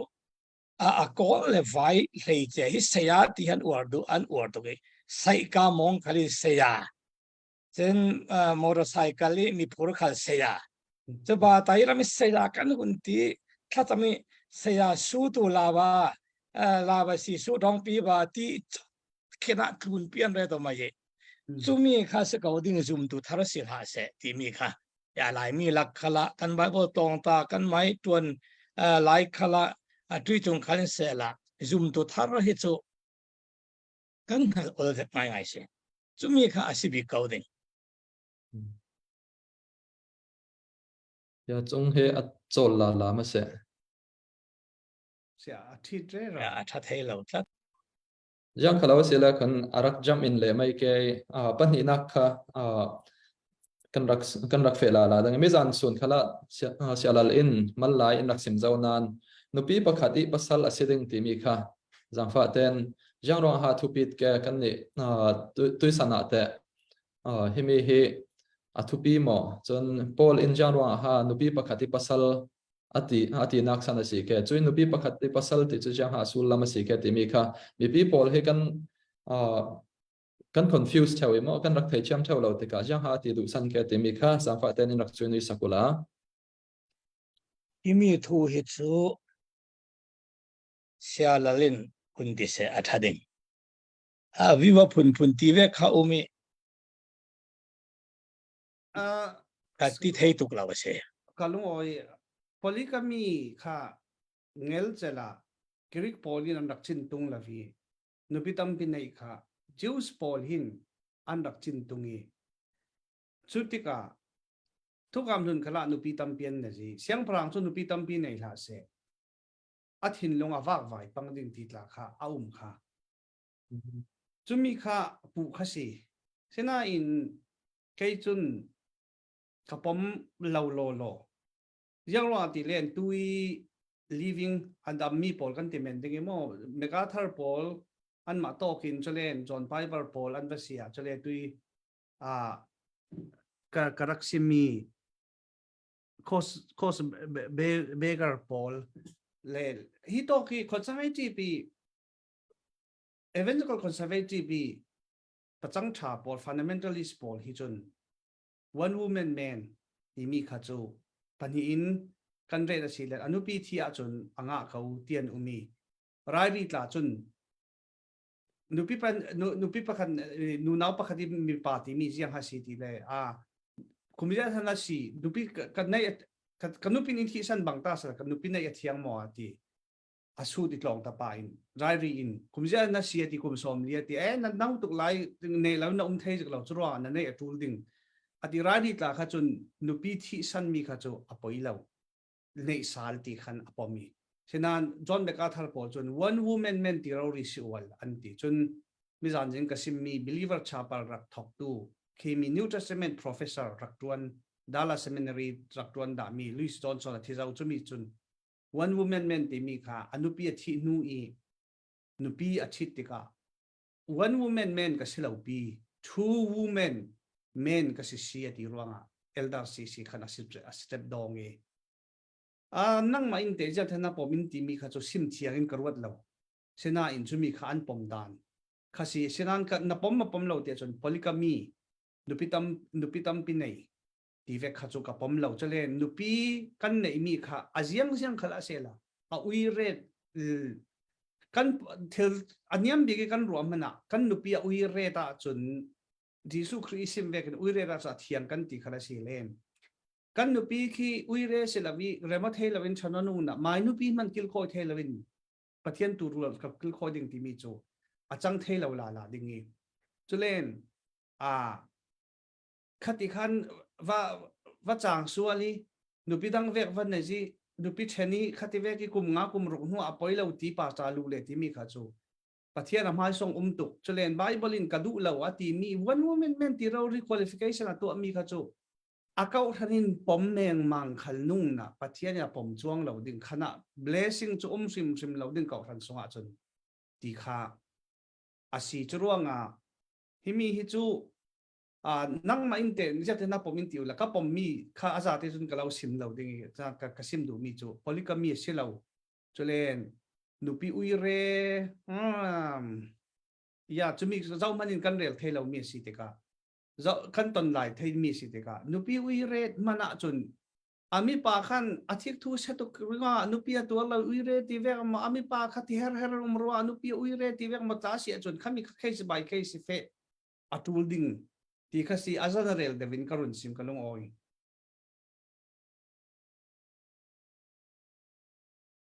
sa chung le sa sui khavun be hai se ven cái lai he a chat lang wang sa sui khwen pe tari to sa himi thua chun nan ma nan re mi kha kalau ring ding cha chung win de kho na off ya cái ô phiang ma tu cho phiang cái hu ve ni nga chun sapal kha azup na khawan chim lo view tu khatate khawan lang tare cái mu ni nga chun rai ri mu ning kha ka mu ning ase pakhat di lo nu pakhat wan ti pakhat di lo nu pakhat wan ti kha cho bible cha rom kan zau zonga pol ne chim te ka chun aluat ti ban tu ka wan athian na kong chim ji su zong ne ban chim te ka ta chut na kan hal na zonga khan pakhat di lo nu pakhat wan la pakhat wan ti di lo nu pakhat wan ti kha cho bible ni ala khan mi skorwa tia ka mu mi se ma kha pakhat ti kha chan sunga pakhat ti ka silowin voi khada kan pakhat lo na ngai hati ke ka chim du mi ka sa ha kalom se long oi a phiang za te sia la len se chala kan sia chong en se en sim mi ka phiang za tin ka thai e pakhat te hi mi ya hin rakbet ka du mi chu research paper vai khat kangan da e chumi a background material karak ngan mi mal takte karun bet tu chumi hitok e nupi pakhati pasal tia kan lai chun kan ti theu e kan la kan phalam tong chun kan ti theu e asena nu one women man nu nau pakhat e mi pa ti si e chumi a hin polygamy cha tel rauri tu sia la lia ti vekin polygamy kha chu rel tul lo rauri tel mi se asenan polygamy nak in thuk son asi ti mi himia hin kan thai atha yang atile kon an mai san la ya chun yang te vekan te sia chun sal an rak nei sal pu pakhat in nupi pakhat nei cheng in asal nu nau pol thon an rak sual thei e chu vek chak chi in temple prostitute khalarak ome temple prostitute chun nupi nei cheng in an va fe e kemi nu paswal nak an rak tua theu ti vek khal kan hu thei mi se e chu rang nupi pakhat sorry nu nau pakhat mi pa ti mi chu nupi tampi nei teng teng kha se chuang lo in nupi pakhat par e rin ti mi asi ti mi he to ka hin kan thai dinga thu pi zat tin karuate e chu me chu karun bet thai mi sela e kan tinnak pakhat te kan nak bet la ke chumi tinnak chu jang se te sia chun a insang akil khoi thei lo asia chun jiang tin sau ko ran akil khoi thei ding ti mi tinnak te tla khazang fa ten comment in rak to sakola te himit la he athu pi zate tinnak tampi la ke pakhat atel mi ase kan thai sual zat kan thai sual thei zat mi pakhat ase ruang a himit la he comment in rak to sakola tikha kalau dil du kalungoi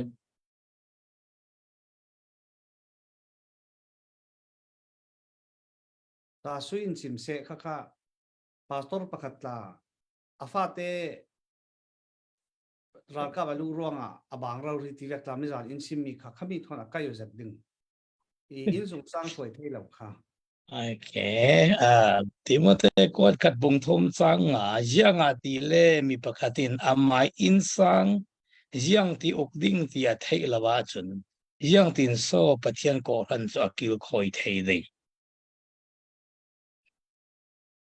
so ma in sung sang chu member mal te kan si chu mi man uk thei lo chun kil khoi thei lo chun pathian ko ran tam deu chu jiang ti akil khoi thei ding ti chu a hi ti mai hin si lo ding mo ti kin karot se Revival Baptist Goran Pastor Paul Kalahi Suinuina kan nei thave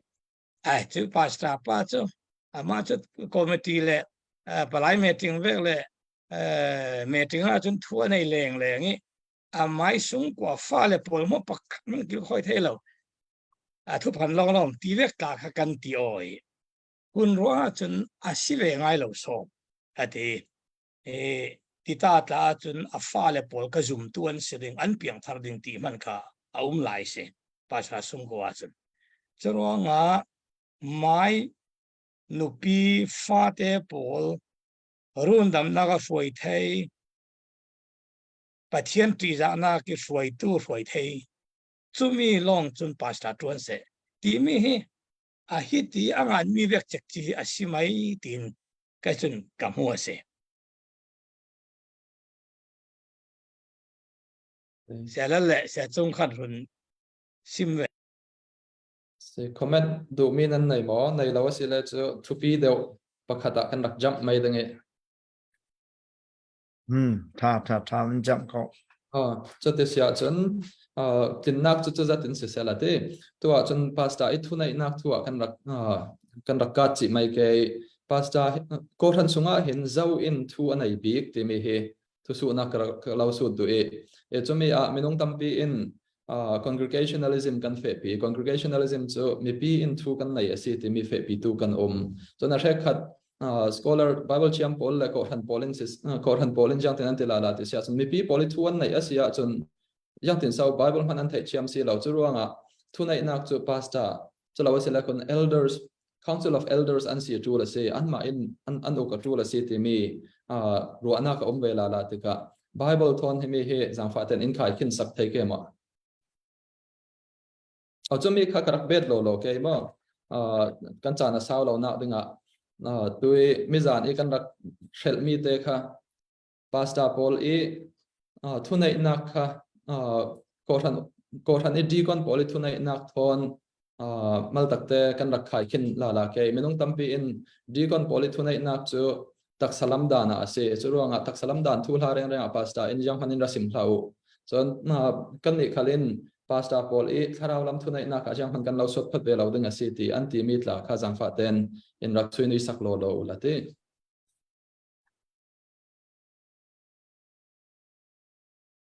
ta chung vun simole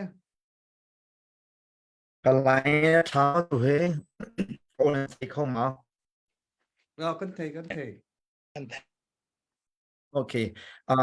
tôi tên cái vấn chim lại ba tôi đang cái chim sẽ chân khi phát bút chung anh pastor này nó là ngày big August nó là ngày big nạc aruang cho mi pi ni kan nó ngày tu dinga tuan wan kin cha pastor ni kan nó là ngày big na dinga city ka tôi nạc tên vấn chim cái du mi se chút thì pastor ni nó là ngày big August city cái tí ka ama ni adu pauin zai zong vel de ka tu adi lai de ki ka chim du na ka phone lo ama ni thila tu anit mi kha apong kam mi plural leaders poll he khan arian tuan pi hoye khan consult bu te khan kha anol ngai na kha manding kha sanga dictatorship poll kha ka chim du mi so minung pakhade adu mi pak pak ti tu akhasilo khan mi pi ni pastor chu hrei tu dinga tuan wan khene nol ngai tu big sidinga tuan wan pek bantu kin nupin mi pi nol ngai na pek na ruanga khan nol ngai tu CB opposite khawan chim gadu mi se kan rami wan chi chau bantu ken president bantu ken president nga mi jong chu mi pi ni nol ngai tu sidinga vote and pek mi sidek ama ne nol ngai asenan ama ni khan dictatorship bantu khan mi a hrui lai lo chu cha chen kau han jong kha khri fa bu jong kha khade bantu khan kan kalve oxerwa ti he atoi na ten ka mu ni mun chim gadu mi se ka lom ngoi silen ka vun chan set nak ding hanga ka lut ding san sui kha inun comment le dingi view ka sim te ka comment ngan tu khal khan pommi mu mal na nei lo ti vek la han nga ni kalau ramha kalau dil du mi chu comment nan ngan mi kha kum kwa ding ruanga Christian jatin in ngan sak pola kan du e chu lo le pathian lung oi no nak si vek hi atwa khal kan pai lo dingi view kan rel tika case by case in a fei nupi kan nupi hui re bangta se la oi re nak san kha kan mai mu mal lo tok ruang tla sia chun khami kha kan nupi ui re pam ti nupi nei sal ti ve kha athiang ti na si chuang lo ti ve kha case by case in a fei tika balain tukin thil hi nan ro la wa tha sa tron peng thang kal kha an su tika khan balain tuki an le mi kha anin hang tuki aphi sin sali atul jedin ka mu biblical leadership sa chunga simvekin pastor khachu solo pastor minung pakhat long hi chun ko han phoi cha theilo jengro ati len mi in upat tukle in war tukle in du laya chun power abuse kan to theitia sa chungi mai sa ti ve khan khami kha si ruanga plurality of elders kha bible in ramu sakdan khasi chlen elders kipling kan lo ti mi le khachu kan zero mal tuk ruanga le kan simok mal tuk ruanga than lai kan concept vek ding tho khale kan lai mi concept ding tho chun elder kha kan hung si chem chaw den aboi tuk ding ti ve kha ti nak chu kan nei ka practical a chun isu teng teng senan chu mi kha bible in zak dan si ruanga minung tam deu tharau lami mature deu le hoi mi kai hoi thei mi kha kan tama chun ko ran hoi kha chu ol te si chalen dikon kha helping lam an si serving lam an si ruanga kan in kan va thei bi ban lo ti mi kha chu hand in hand ar tlang ten theu tlang ten fe se la ya no ten pai saman ding thu vek ta chu ex bung thei kha chang som thuma khan Jerusalem mi pa ma thlen lai fangai Antioch chas in bom nak an pek mi kha elders pol an va up ti si kha churanga financial kha pastor pakhat longan ablavi elders pastor pol kha an va up ruanga khami kha leadership asi chun biblical leadership chu sa chung sim mi pastor in akai ding ti mi kha jiang thona bang rep ti len mi in mu dana chun dictatorship ti khase tu khala chun mi zani pakhat pai comment mi ka sia te ka khan vi ti vun sim ka thiangin karuati nan mai nan din mi kau thara chu nan man nan roi thei kau han chia mi thu nei nan ra tu ma si len nan mual phau ding thu nei nan thiam dan kha tu la ti aman sinan kan ni kan si mi chu Bible base in kan si mi khami kha Bible base in san thei tul chun i tu hi kan mai rang men long a kan si mi Deacon Paul khalin an mai rang men long an tanga si len apoi tuk ding pathian ram kha asiat thu ding churonga himi hi dictatorship asilau biblical leadership chu ma long te pastor pakhat long silawin pakhat long kan len deacon thohin ni ote in ama long te sung phet chet nang ma in to o in ti rau ria tu la chon kan tu adingi chun vote lak atuli vote lak ki kan buai lo ding le kan la dingi vote lak ki kan buai pang ding silen thu khat rel chat lavin azak khat mo atha mo nga ko sela malong te pastor chu Bible athei mi pathian sariak athi mi ashil mi tak tak asi ruanga pathian mit mai zau ten kau ran cho roi teng teng ding ruanga kau ran roi tu ding chu pastor pakhat kan nei mana pastor asiding sina in amai thu sung phet cheti fe ding asilo I asung phet chet du mi man kha deacon thon rel tlangi tinek ne ki thua min nu I fe ding khasi chumi deacon khal chu lungkim lo kan thei minung ti mi chu thin nem devi mian ra mo thluk len kan pa tor panati ruanga si kan el ngam lo pian ti si len chumi kha chu an mai mol phau wasi mai se la chu a sin pia thei ma chun congregational lism kan si ti ka democracy kan si wal chu ro mi pi vote ding si chumi chu si appoint mi chu ki illiterate anti pathian thu khala lai cha galam kha hin kan niam tu ro se ding democracy ti mi kha congregationalism mi congregation vote kha chu pastor lak ding a vote an nei missionary lak ding a vote an nei kan mo mi discipline ding ranga vote an nei asilen kan ma I context kan zau sen biak in lei ding a mo biak in san ding a mo ti vek pol kha chu mi pi ka win vote tu ding a si as tulen mi pi in deacon an vote ding khala si len piang thar felan si ding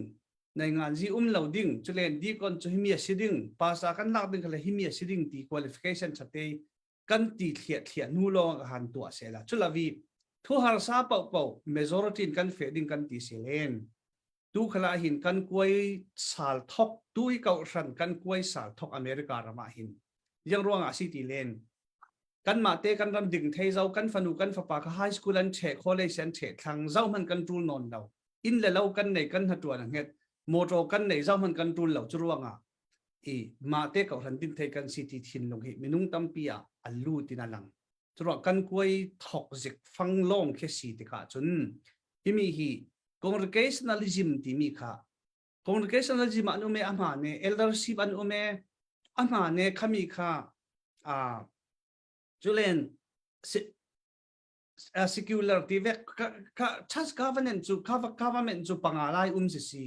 sina in Bible cha ve confession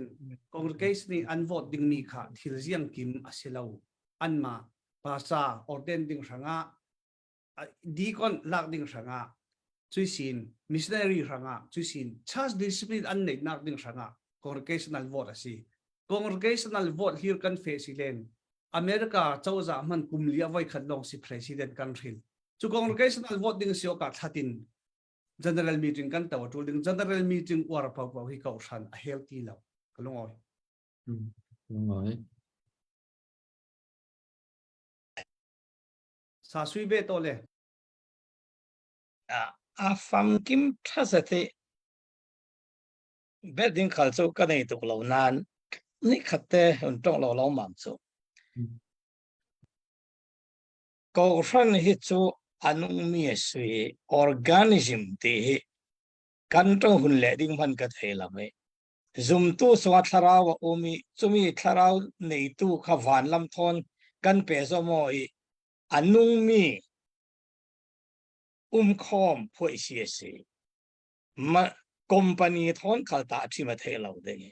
nai ngan ji party thon khal ta thi ma thelo de lu mu gì à phôi gì thon khal ta chim thế là vậy cho cho company soyok dan party soyok dan social à phôi gì soyok dan cậu hắn hun chọn lúc mà hi ao dệt se e cậu hắn cho anung mi thì là si chút tin khát tin nan fading the Bible in sim mi kha biblical kan ti mi che se chumi a chun zo re ro ti ka hin di khon thu nei na ka fe nak ding pak khalom lo lo cha cho how to cho bishop asi cha cha pa si ta chom thu de pa si ta si khara lam ro chom thu chun dignity za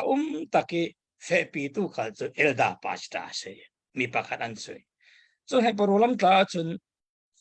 bung hai thum chang hai sari lama nan ma alo suai tu poli thu lu chumia chun pa sita khat tharau mi ase dengi Bible asim vekin a qualification ginna khalkha atling dengi tharau na khat dengi pathian thu veki a roya chun alo suai tu pol thu lu an he na tlu tu yanga til an ni chun an na tuan dan pathian he ni rel thele dingan sibangin nan tharawan kil khoi pastor tuan vo hi asang to ke member tharau kil khoi tu sipoi polin taksa an kil khoi vekin pastor chun member polin nunna Christian nun tharau tiang kil khoi tu an sui an thu lu kha chang saku tivek ka hun zo diga hito ki ho ha tu suai tu tunai na nei tu je pastor ro ri si chumi chu gan an rel bangin dictatorship ralboy captain in majorin tovo dingo ka thu lo chun tivek zong chu asriai lawe tharau film nak thon pastor ho ha na kin di khon thon member thon fe ding ro ri cha si ti Bible mit khare kamu dan cha se ngoi lung oi to sia chung kha na lai nga that la ya zang fa ten comment in rak pek sak lo lio la ka wen chim chang mi kha suwa ka te na sim zau oi Se- se- sia chen sia afam kim da te ka lung oi sia lal se se chun sia sui se se sia chung nan sim mi para kan lung oi tuk tu chun to be big deuh tho e tu jing e kan presentation thang e ka ruwa mi ne ta bi ka kalau sut kai te kan chan tla na ji pan hi sung la ya rai zo ruanga ne ta bi lama kan jump mai dinge chumi chu yang se ti sia chun pasta in na tuan big chu yang ha si ti mi kha kan dak rel tlang dinga ka du mi se e minong tampi in pasta in na tuan chu chom lama si tu sia sui se se chun sia chung se se elder le bishop le chula kan pasta in na tuan kan raksim zaunan hemi himal takte emphasize sal in rakrel ka du ite chume chu yang se ti sia chun pasta in na tuan chu minong tampi in chom long ase yang dang atel lo chom long ase ukong nak chu midang itwan bawa ase dikon itwan bawa ase ti tu khalkan umteka hemi he pasta itwan bawa big hi yang ha sia thupi big twan bawa tampi anai kaudang nan chu mi laki twan bawa thupi big he yang ha ase ti mi kha zamfa ten in rakrel sakdinga klau som do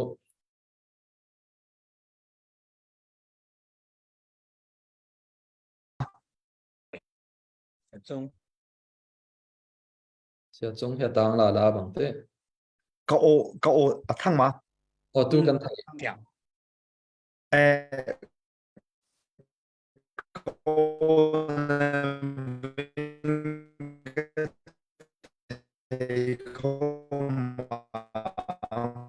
ta chung na o chi te man te ka thul ka o thei lo adang kha ban ti ko na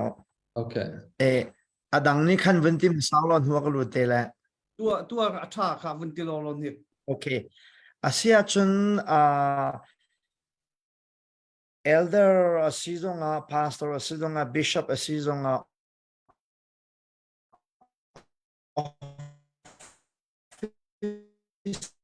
pakhat khanasi ja pastor te khan ge chimlai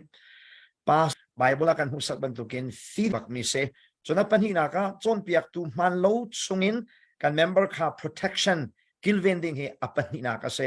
chuna pathum na ka chu khrifabu chu khoika da kalai tia aim la goal khangai pia ke leading to ading ke se chu kan lead kha ding mi chu soul winning ministry a kan kri fa bu kha pastor ni akan trading kan trade na ding ase ti thil pathuma bp big chun apalina ka zai tuk tiang long ke da how dia chun kan i lai lai hoina chun an khosak an tin tuk nak le an hat lo mi kong tiang a kan missionary pung sanin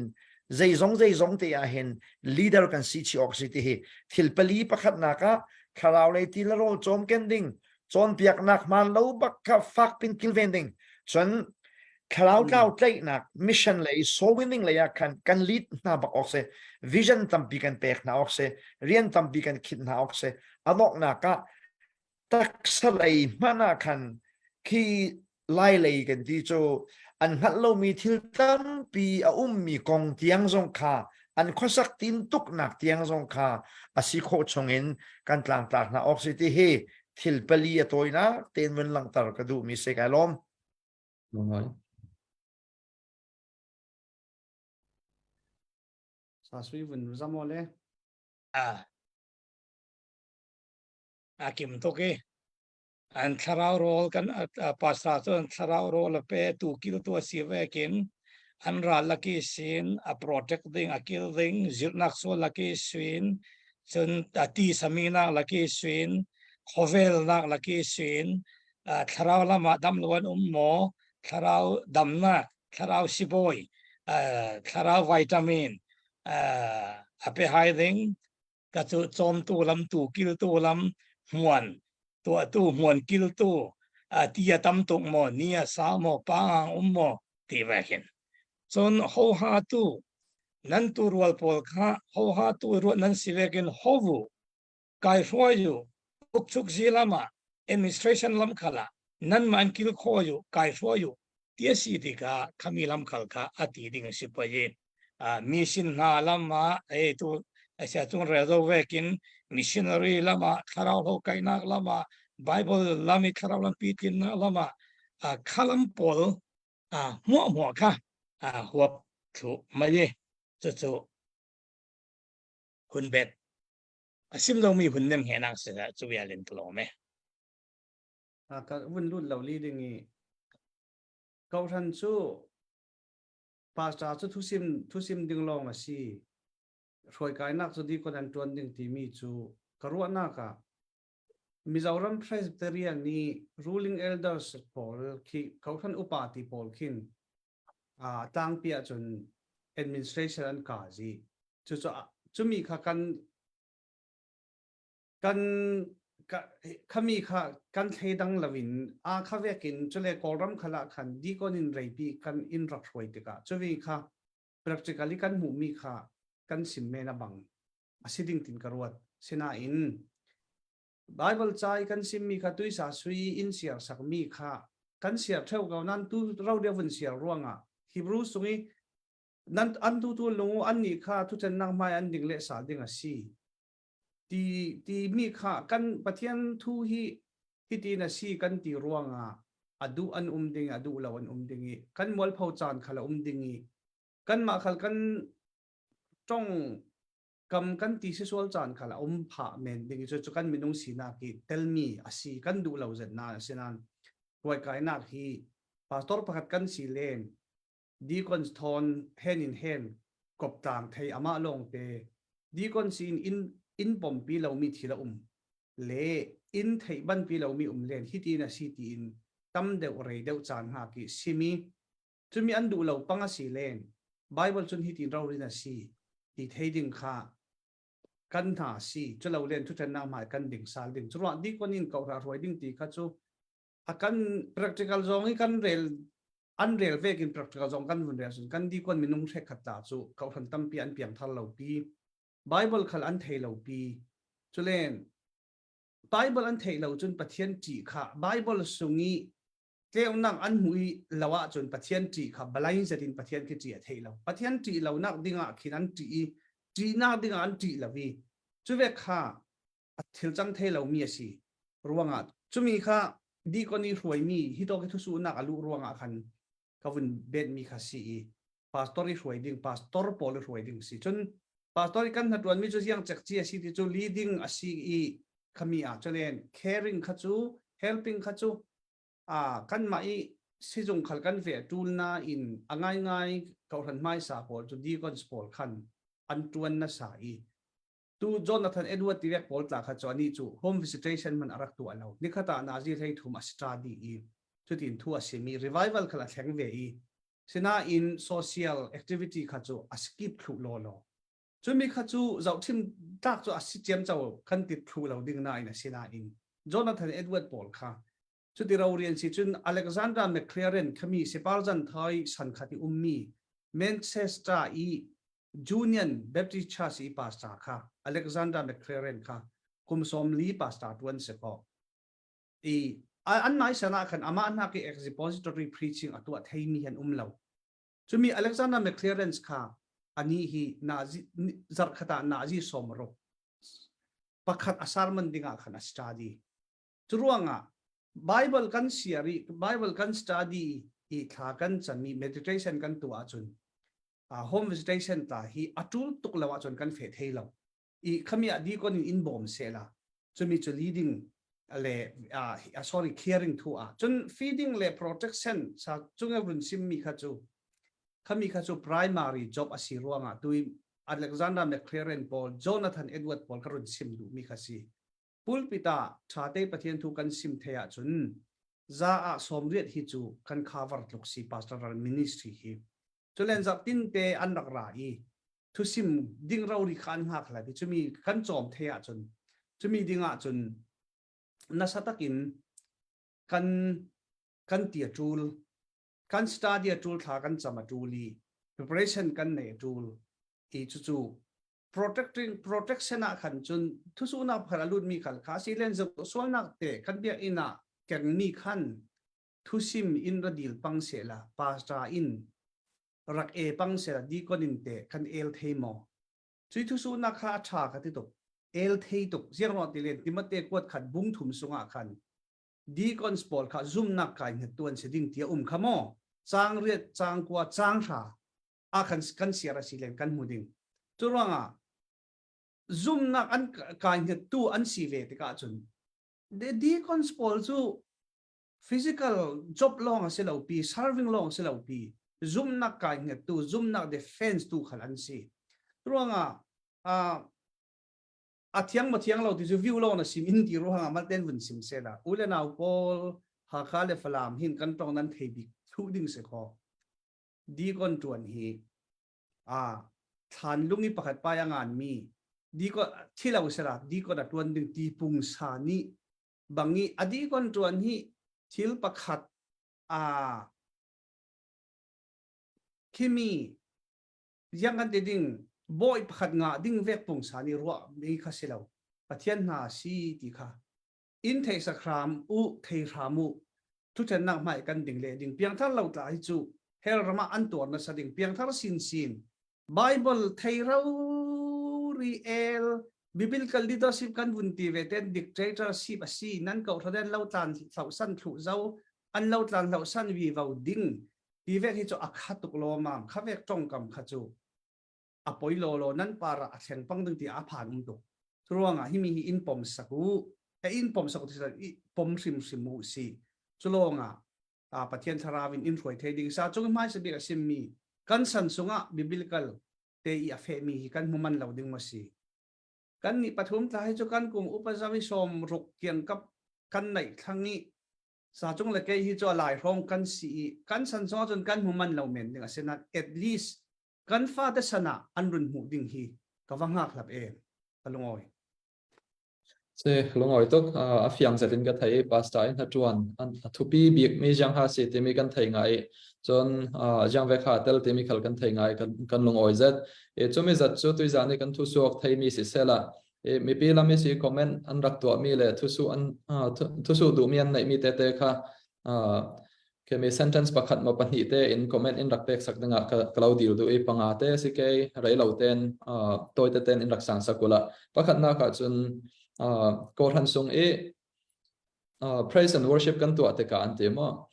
chome te ka kan hlasak mi anung thai lo to ke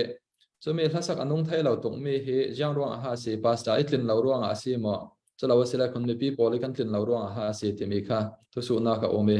giang pha ten in rak sim thai ke ma cái mà cái lúc lâu lý đi ngã chán này bằng đinh anh đủ lên sa chung là sa suy cái bed sa khai sẹo, sắc nun là nun lâu hít chu atmosphere khá cầu ra hin asisual chevi chán umi mà long te kan sắc anung lâu ti mi chu tui kan ni kan sắc mi chu Christian hymn khi meditation sang asi chuang John Calvin Paul kan saman raksagi kan ni kan sắc mi chu theology rim simin wrong tika kan la sak anung ti mi kha chumi la ra khal khatan ta la la mi chu khuri za beng kham sa sak nung khala selo la la spiritual discernment kan nei lo da khir chai ta cha aoin ka oi lo lo chun kha khai tu i trong tâm tức ki mi piting te ro thela za beng ding hitin nan ti ding ti ve kha khami kha emotion achia tu ki chuang la sak nung ti mi kha atitu in anung le nung lawa ti mi kha atitu ka kan zaw tu atitu ka tharau lami discernment anei lo mi sia chon kha chu a question khala tlak lo tluk si manong te kan la sak mi anung ti mi chu ka re la thiang dinga ka ruati salal eng le ni la sak la phwa mi kan saki tui khe thil dang selo mo toy ten ka sim din salal eng le ni la sak la phwa mi kan saki samanu eng la phwa mi kan saki tui ICF kom pia khan sa tai ta setel chulen sia ren le thang la phwa mi kan saki ke hallelujah si tu tiang kan ni ko han chun kan saki kan ICF khom pi mo laka thasaka chun anuam big lo mo ka ti akhwa lan la nan jiang ruanga ka ti thei ti len siama nu eng le salal eng lian le saran lei thang i phua mi sama nu eng le salal eng lian in an saki an mai phua mi ve ve kha paren ni phua mi chu pari na sak sama farmen par na sak thapua tu hi aphua tu khala thupi doctrine khala thupi asak tu khala thupi chumi kha mi pi in atmosphere athazat mi tharau bawro thazat thoi kan saka chun anung chutun aki chatum tu khal khi athupi thau tive kha si tika himi hi chu teamwork asi tika athupi zat kan la sak anuam laveti kha chu a variety lo mi si chulen chumi neta bi ka pakhate rak de thusu na hot issue lu ruanga neta bi ka second som li chani pele ke kalung oi se bet du kan le chu bet thai nan lo le karak pe chi mai ke lo bangi karak pe chi mai dangi pasta hi chabu dang share tool mo commentary le chabu dang share tool mo bible long atong mo te mi kha comment toy ten in pek sakula taka chu ke my subject si kalu lo lia tool ke ma kha pasta chu commentary long kan share nga lo formal education ane tool doctrine kan the tool mirang tong chu kan thiam chia mi si lo pi kan zir mi si tua cái ta chu ka angan long si ka du trong ta hi chu ka trong mi sentence pa ka sal mi man ki online ka ngai sali ke akatan ka va pi lo lo mam le ka ti ka excel sang tuk chu san kan zir chop si so commentary long siari theological stand tha te nei lo mi le theidang lo mi khat anga lo zir khala tool yang ro ti ren John Calvin sorry Martin Luther le Juang Li Khan thu an sim te ka khan PhD an lang ni i graduation i kon kha an thu tlat chumo chumi chu liturgical vest men a silo chu yang ruanga ti an chu ti ka chun reformation an rak din te ka khan reformer pol kha PhD an tam chumi lai fanga Roman Catholic hi thali long training an pek mi kha free se an rak khan chiam chawi an education a thawa tok theological education kha chumi ro reformation pol khan hu ti in ram kha an lak nak si churuanga azir khali zir atuli chulen commentary siar nak manin ma te exegesis to thesi commentary kha chu jiang mate chani abom tu i man chule research kal to the atuli chura commentary sharing ngot long in pathian hat wan khala theilo sial lo sin kha chun chem ngã chém xem mai John Wesley na tuan tu pol kha cha sial lo pol kha chu adoi mai ti se chon member pol khal kha cha sial lo pol chu kor hanan an khrau na thang da lo ti ro ri khal kha nga ni tôi ka mu mi chu kan falam tong mang mi ya le hal kha tong mang mi ya le ko ram mi zo tong mang mi chan sial kan sial lo lo pa sita kha cha sial kha member po kha cha sial kha akan falam tong le hal kha tong le ami zo tong ita siar ding khat amal to amal mi sun te kha siar chong lo ti hi chu ka mu fiang mi se mi thu sim long ngayan kan pa se ma te siar mi chum non bible khan siar lo pa se ta khal chu kan siar lo jat ding he siar ro ria tu bible khal siar ba he knows his bible ti ban kan my bible let kai lai kan thei ding he sabu dang khal he kan siar ro ria tu si ti kha ka bet we nói có ô vẫn thăng khẩu mà thằng thầy trong bao đây bắt khách vẫn chim cái đồ mấy chỗ cho real chỗ hao phim semen lo cha real tu pa kha doctrinal stand tha de angai lo si sia chun real mi cha ok ni khan misleading atu a theula mang ti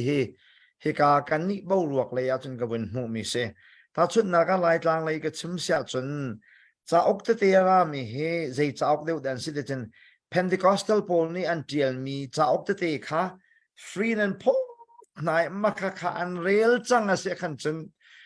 doctrinal stand ngai lo mi pol ni makha cha ok an tai bakke Bible chang tu an ven chia te ka khan thil he suang khan ka ven mu e if atuna ven hal mi cha pastor ka si cha pastor ni hin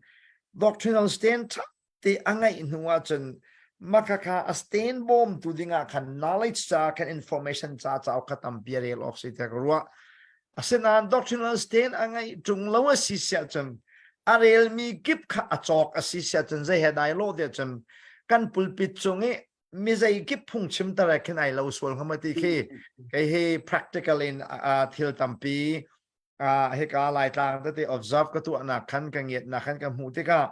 atu lai tang te khri fa bu biao te na ne kai mi chao pol he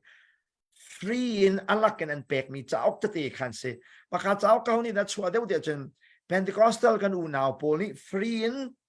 ren hat bol ke phung chim nak bantuk ke tluk nak bantuk chem nak bantuk dam tar nak bantuk pol ka an rel cha ma me ka bantuk rel nak khan chen rak rel lo Bible de rak ke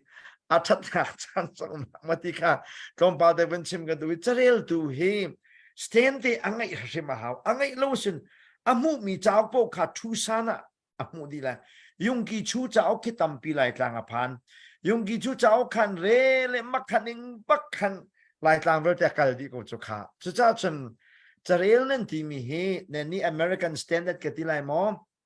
chun chon nak fel fight den doctrinal stand tha te angai mi cha chen charel chin mak o hi chu chaok thalo se he chu chaok se he chu adik mi siti kha nan khaidan kho nuwa chen charel kha athana in a khaidang khori lo mi cha chen ke mi hok tu mi piel tu mi piel dar tu taka khin achang mi kha bong lo chu chuin ka bom nek tu au man rồi adik se long oi to so la comment pakhat an sumi la cho pastor in tu pastor lo la evangelist in tu zinga pachian in chutin isim khaten isim te an sim thau mi khe jang tin hanan ro te asu te comment toiten jangfa ten in raksim sakola Bible in pakatin lunga pathianin alang terati silen alang termi kha explain atu ading exegesis atu ading chumi kha tharau lami athei fiang mi pa in angai tika amana silen chumi chu o ti ding chulawi even sim mai ti vek sia chun khachu asan selo ya ti den Bible chu canon khachu kumza bi za khata achem zau se si turang datim na ka minung pakhatin tunai te akhan revelation knowledge khan nan ne tu la ti avun sim mi chu kan donga kana I tha ka chambo pa ja tin ha ka asiding ka ti te ka I phuan pi revelation I pe reveal I to mi chu hin ti hin ro long yo sa yo la I ti sa ka bun I la vi thani sung sa ka I lo te ka tak sa kha sa tu ka ti athiam dan chu jiang chu ka thiam ti len vuk al aluti exodus sungi ta kha Israel fa le pol kum som ni sung sa ei la vi an fe mi kha churo asi si boy umatul lo si atul la vi an dam na ka ti sa chan I pha pha ko chomo se na in an I lo tluk si khatika chun mi pi chun hallelujah amen ti lu lo kha se mai chumi ve kha pathiani o an ti te ka Bible exposition avun tu mi kha ama ni na man non la kha kha pathian o sila mi abum asilo le amai ru ana ka sedeng atampi chun pathian isim man ti mi khe chu an thu phana sedeng e Bible a chu ti na pathian o pathian tong chu ngan zawa se the written word of God he atok mi se ti kha hun beta cả khát tế mang aman zonga lang nak vision na mu zonga pathian o thei zonga ke chu back to the Bible la khan ven ki lo Bible khan ven check lo Bible le mi ama na khan chen praise the Lord cheka wa thako a vision zong kha Bible ne ti ning te ne sia chen na thako o thei mi zong kha Bible la sia khan chen a hay amen ding ke sia senan Bible leng in author dang chun Bible leng in lang nak dang Bible mang dang ama na khan chen kha kha chu khosik kan I kan thoi kan man ban tu khis ko cho Sirauri se longoi diriam zet deng aneta bik sang tua pachian I riak chi chiami hi pachian in alasal theimo pasta sim du nak tin karuate pachian na riak chi chiami hi pachian in alasal theimo timi kha jang fa ten comment an rak sut ruanga in rak comment sakula Timate kwat khat bunga sunga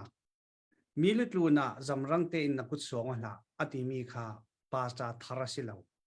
pasta tuan chia mi thil ati sual tika pathiani angai dam lomi le angai dam hlani kut suan kha thu arel mi si tika chun alat thei tla si thei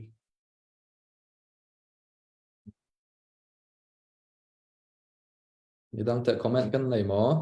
churuanga tui me zani ka simmi hi ve khi nati tuk in ti sa sui kal khan historical background le view te te tika ati mi kha a tha kalung oi jati hi mi ngan tu hi rise of ordination ngan tu hi mi Paul F. Bradshaw Anglican theologian pa hi scholar pa hin I ordination pakhat kauhan pakhati an pek mi hi kauhan long in ordination hi pek dan si ti kha midang chun kan pom chmo Anglican TV ka chun assembly vekin an peding cholen Presbyterian silen assembly vekin mo synod vekin man peding asina in Bible cha chun local church in ordination pek dan si association TV convention TV in ordination an pelaw malo te kan lai mi kha chun atum pa le kan du deu deu simai chun ordination pek chemical kha por pakhati kan valu asilen in pesal TV kha sitala kan ruati apoi lolo amalong te himi bread so yangan mi a local church pakhata ordination in pek mi kha kan tuan non lawa silen local church danga pasta kan batuan saltika rek khat khachu ordination an pesal ati ichun India rami thu thang cha sim tu mi min thang Theodore William kha atluk set vete in ordination an pek mi kha akhir si dimin dissertation an pek mi certificate dimin angan mi khalkha holiness mo angan chumi kha katisual ati dimin certificate an pek mi doctor of ministry certificate an pek mi kha diploma kha akhir sal si churuanga pathian hin siak in thi mi kan si hi ala salta si thei timate kwat khatsung asi thei ka bunti ka na liberal non in ti laula la aula iti tu kha pathian tu nan thiam zata chun kangai sang ding nan thiam nai lawa khan chun khavek rau kha aboi thak mending tia kharuat chu chu kalungoi ha việc thì mi lắc sal ti cho ở thu su kha ở tuang lâu rồi đấy bà thiên in pastor ki bà phê so lê rong bol tua ở ruột đấy cho nên Bible sunga si swe chon practicalin si swe Quran thuần thua swe tui chun ni khá swe所以把天明man rau pi tak tak khi adak tu thei se thì cái chân căn lúc sana si bà thiên in ala sal kera si lo mana aminung hin lúc san ka chân tuần thei non lo kha si ba je alak sar han ka tu non lo a tu han lem lo si tin ka ruat pakhat de kawan chim mat lai kai khacho shu dong dang de khasalai bekam lu na chun tlang boy siang parhang te ban to khachiti an dak thu nai cho signs of appointment ka se signs of ordination ka se ngai sina bekam thara chun zoom tu vel de kha tharawin chiti thu kan si cha pastory ordaining kan pek mi khi chiti thu tia kan tia sia chun atunan chimmi kha aman ko nga ta chun la ka ordain kan si nui kan vatlu ka sia chun sia suiti ban tu khan valak zong kha wa haw lo we atuan zong kan batuan ngam ting ha lo we kan video zong akan kan ma kha kan lo nga kan bu ngai kha kha pakhat bun se salom sinain bekam thara chun piang tharvial de kha kwat kha John dal ni chang kul na ka khan kanza de kha tharau thiang in chiti thu kan si ti cha zoom tu piang tharvial de he tharau chiti thu di kan si kha chiti thu di kan si nak tu kha chu kan batluk chet zonga khan avakal ko ngai pastor kan si nak ordination kan si nak tu kha chu chiti thu tia ti ok atha hamoti kha wen chim ka du mi le idea zong wen in hal chap kan du mi na se se lungoi ne ta big comment e thuan su mi pakhat te kan lo tar lang sak tengi pastor nei lo ko ran hi yang tlok na poi ti mi kha comment na kha tu su na kha ome kami te yang tin ha nan le ka pastor nei lo kau than chu thei tuk dingi ma long te an thang lo ding yang ro ti len efesa bung li chang thei khati sin chang nei ro ka pastor gip le teaching gip anei mi khan kau thana edify an to I kau than kha an build up edify di mi chu build up khala sidingi an to tha chalen pi tling ka wen to zoom na ka khan under thong lo ati ronga pastor nei lo mi kau than kha chu pathian an thang that thei lung oi takin pathian thoi polo na an nei theina in an thang lo ding yang ro ati len tharau thiang lim I minung thar I kan si nui minung thar hi thana tu ronga minung thar than sau na ding kan rol chu pathian thu long a si doctrine dik thate zir long a si ronga an thang sau lo ke zum na khala khan an hin dwal dau thei ding longoi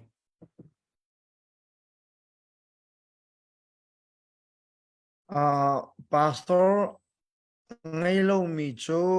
to khal ngay lo turun ban tu khe ane lo ko lai ta ka ro ko an tlom tuklom ma mi pastor la kho lo kha chu thil pai ta ka si jang fa ka si khaban tu khrifa bu kha chu thon ok la tu salal di man tu ba thon ok la ba than ok kha chu tlom pa la chun varo ral ding le ba tlau ding long kha ta ngan ka thei ve ke jong chu cha chun khrifa bu ni kan help big bak mi chu pastor session na tu chan kan khrifa bu pol ni hin pastor ngai ila kha pek nak na ken pastor ngai lo wi kha du mi khrifa bu an tapi chun chu pi na khana swori mi chu atu khrifa bu tam pi ni an du mi pastor chu an ma na ke kum zong an au lai kha nak zong an niam lai thain than tua tar kho mi pastor kha an du bak mi se an ma thi hwe kho du pastor he tu hen vai mun man ting ti lo khanak chun bakal ra ti company manager ban tu ken man kho ding mi minung kha ne na khrifa bu ne hek lewa si cha akol lewa si chu khrifa bu atol chin lang mang nak nil chut nak tampi la ke pakhat baka chia mi se kalom comment đăng kan nei non mo nei non lo si le chu tui za na hi ve ken pachian in chan tha san song lo in pe e thu su na khe tam pia ome pasta thu la thon pe paro irel den tam pia nan azaten kan rel khu chok thai lawi in rak thai chiam sakula chon kan suak sun mia khal se sela fel faizet la fiang zetin tu zana bible thai nak long se lawin experience thon na sa zetin in rak sang nak para kan lung oinga engai ti kha mai sa kan rak sim du e sialal yang tu sim du mina nai mo second so tuma ka trading mi zani ka simmi kha personal kalin chakwa tu tampi ka nei nu na khadi ko na thei mo ti mi kha conservative zum na ka thei lo pi ti vek in ti khami kha kawun sin pia du wi ke mai ka pom mi in ka sim ningi kan lai mi context ya chun nu naw di kon nei ding kha chu anga lo ding chu ka pom dan si ma long te ali cha se a khan nu naw di kon an rak nei jiang ro ten di cons chu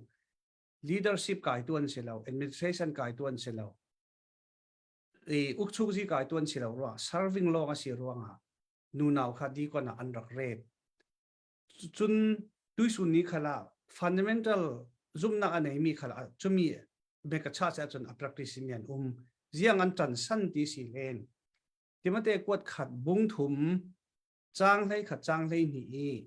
nu naw khal chu ve kin ti mi kha revised standard version long khan their voice at the anu people khal ti si sina in agree to nga chun khunai gas simo khunai gas ti si ti ka chumi chu anu pi si te asilo chu ti ka nu naw khal ti ding si literally translation a chun churuanga khami kha anu pi pol asilen jiang ruanga elder pol nu pi ma rel lawi dikon pol nu pi long rel tika kha kha pakhat na ka afiang lo a fel fight hey lo chuti ka khami nu naw pakhat long ti mi kha ta chim na ka tui john me ka thar pol tla khi ani chu nu naw dikon thei jiang ro te nu naw chu nu naw chu pasta long nu naw thei lo asinan dikon a chu serving asi ruanga nu naw thei ti khi John MacArthur Paul to the Southern Baptist Seminary amin kawun hili chumi kami scriner lo pakhat khalkhan apom thau mo ichuruanga chun Bible exegesis kan jaw asilen an tuan mi kha serving asi ruanga dikon kha an tuan thei ama long te mi jan sa chungi arel mi kha aman jet mi chu kan context ya khan chun di kon kan vun ti kha chun serving long kha sinon lo dingi uk chu zia khana lut thang ding ti ka chun chumi kha chu kan ti lo a thading chulen kan educate to thei tak phone lo ding kan zero thei tak phone lo ding ti mi kha mi jan su ni kan thu cham na ka si khami kha a bible leng zongi a context leng zongi a liberal lam zongi ka sim du mi asilo timi kha an tuan mi bible veke tuan dinga chon achang thei sena in tui chun ni practically kan man dan dinga chon achang thei lo tikhasi kalung oi te lung oi tuk chu kan thu net nak se sela ne ta bi ka thacham hlan te ya sia chung in remark atwa du mi oma sile kan remark toy ten in to sakke chele ama thau thawin ban nak kha in cham sak dinga ka request se lung oi sele tu tana song loi taken lama chu kan lain that lo buwa lung sao ten chan kan phang lama kan roi tu kan pathian si kan pathian amin thang than ko se chona tu tani kan chei kan ru mi he kan ma kan thiam dik cha selowin khri fa bu he kan ma kan khri fa bu kan nak chiu cha zon ru long ka selowin velei chungi kan hola thei mi via te ni kan ma la kan khri fa bu chiu wa ngan dam min na umi pathian pen nak betak akap chilang mangi kan khri fa bu chiu hi bible ni ten ka hading chai tin na khe kan chai mi city kha toi te bun chim ka duwi nadi lak chong long lop nak tam pi ka ngai tha cham nak ka ban ngai ta lai hallelujah do tu pathian vel ngai tu boy pa tu zan zonga ka hen online na bia e chai irwa nak chan tha na kan pe ki sung loi ten lam na kan throi nak chunga lom nak bia kan chim nang man hat lak nak uma chun mai zo zong e ton than ding kan si tik chu cha na ngai tu pathian nang ma ne si thilari vial te chunga no la ngai tu pathian ne si kan e chai ro mi vial te hi kan ma thluak kan ma ru nak solovin na betak chungin boipa kan hol arak thai mi la rak ngai mi vial te nun rama thchu asilai cha zonga namin thang tha ko se an thei zong taken boipa na bia kan chim tar ko leida dang chunga nol ngai tu thin la lung chunga nol ngai tu pathian hi kan program nang mane sun pa nak chau ko kan in bia kan in lom kan in thang that lom na kan sina tha kan cham kan pa kan pathian amen ngồi tục nan za ten zan tha sun tha kha song loi tuk kha Sun kai tha, lo te ka lain tha. tha lo tuk ke thì tu zan cho ka lain tha lo tuk a mai giờ giờ tê khá sa trai ta sườn trồng nhà tao là o se mai zar pachen zari dami kan uma sila zar te le zar pi kha session pani nei lai ding kan se session apakhat na kha zar te sun kan ni US lam chun hitok Dallas asila chu jinglam na ji pariat in thok ding kan se chule Seattle chana sia chu jinglam na ji paru chule Kolram chana sia chun zanlam na ji pasari e thok ding kan se e chu me kha zar te sun kan ni US lama chun zarte jing lam sikei koram lama chun zarte zana seding chela kun zarpi sun tla kha ne ta big session to ading kan se e chumi kha achana bang thau thau ding timi kha run than ka dui kan rel tum mi chu zarte suna khan sia sui in troi ke evangelist tu la rakrel tlang kan tum ke chela kun zarpi suna khan pek nak thu la lam kan rakrel kan tum ding chumi chu subject patni tum zat kan rakrel tum mi se sela sangfa ten in raktel pi chiao dinga kan lo som se lungoi ngói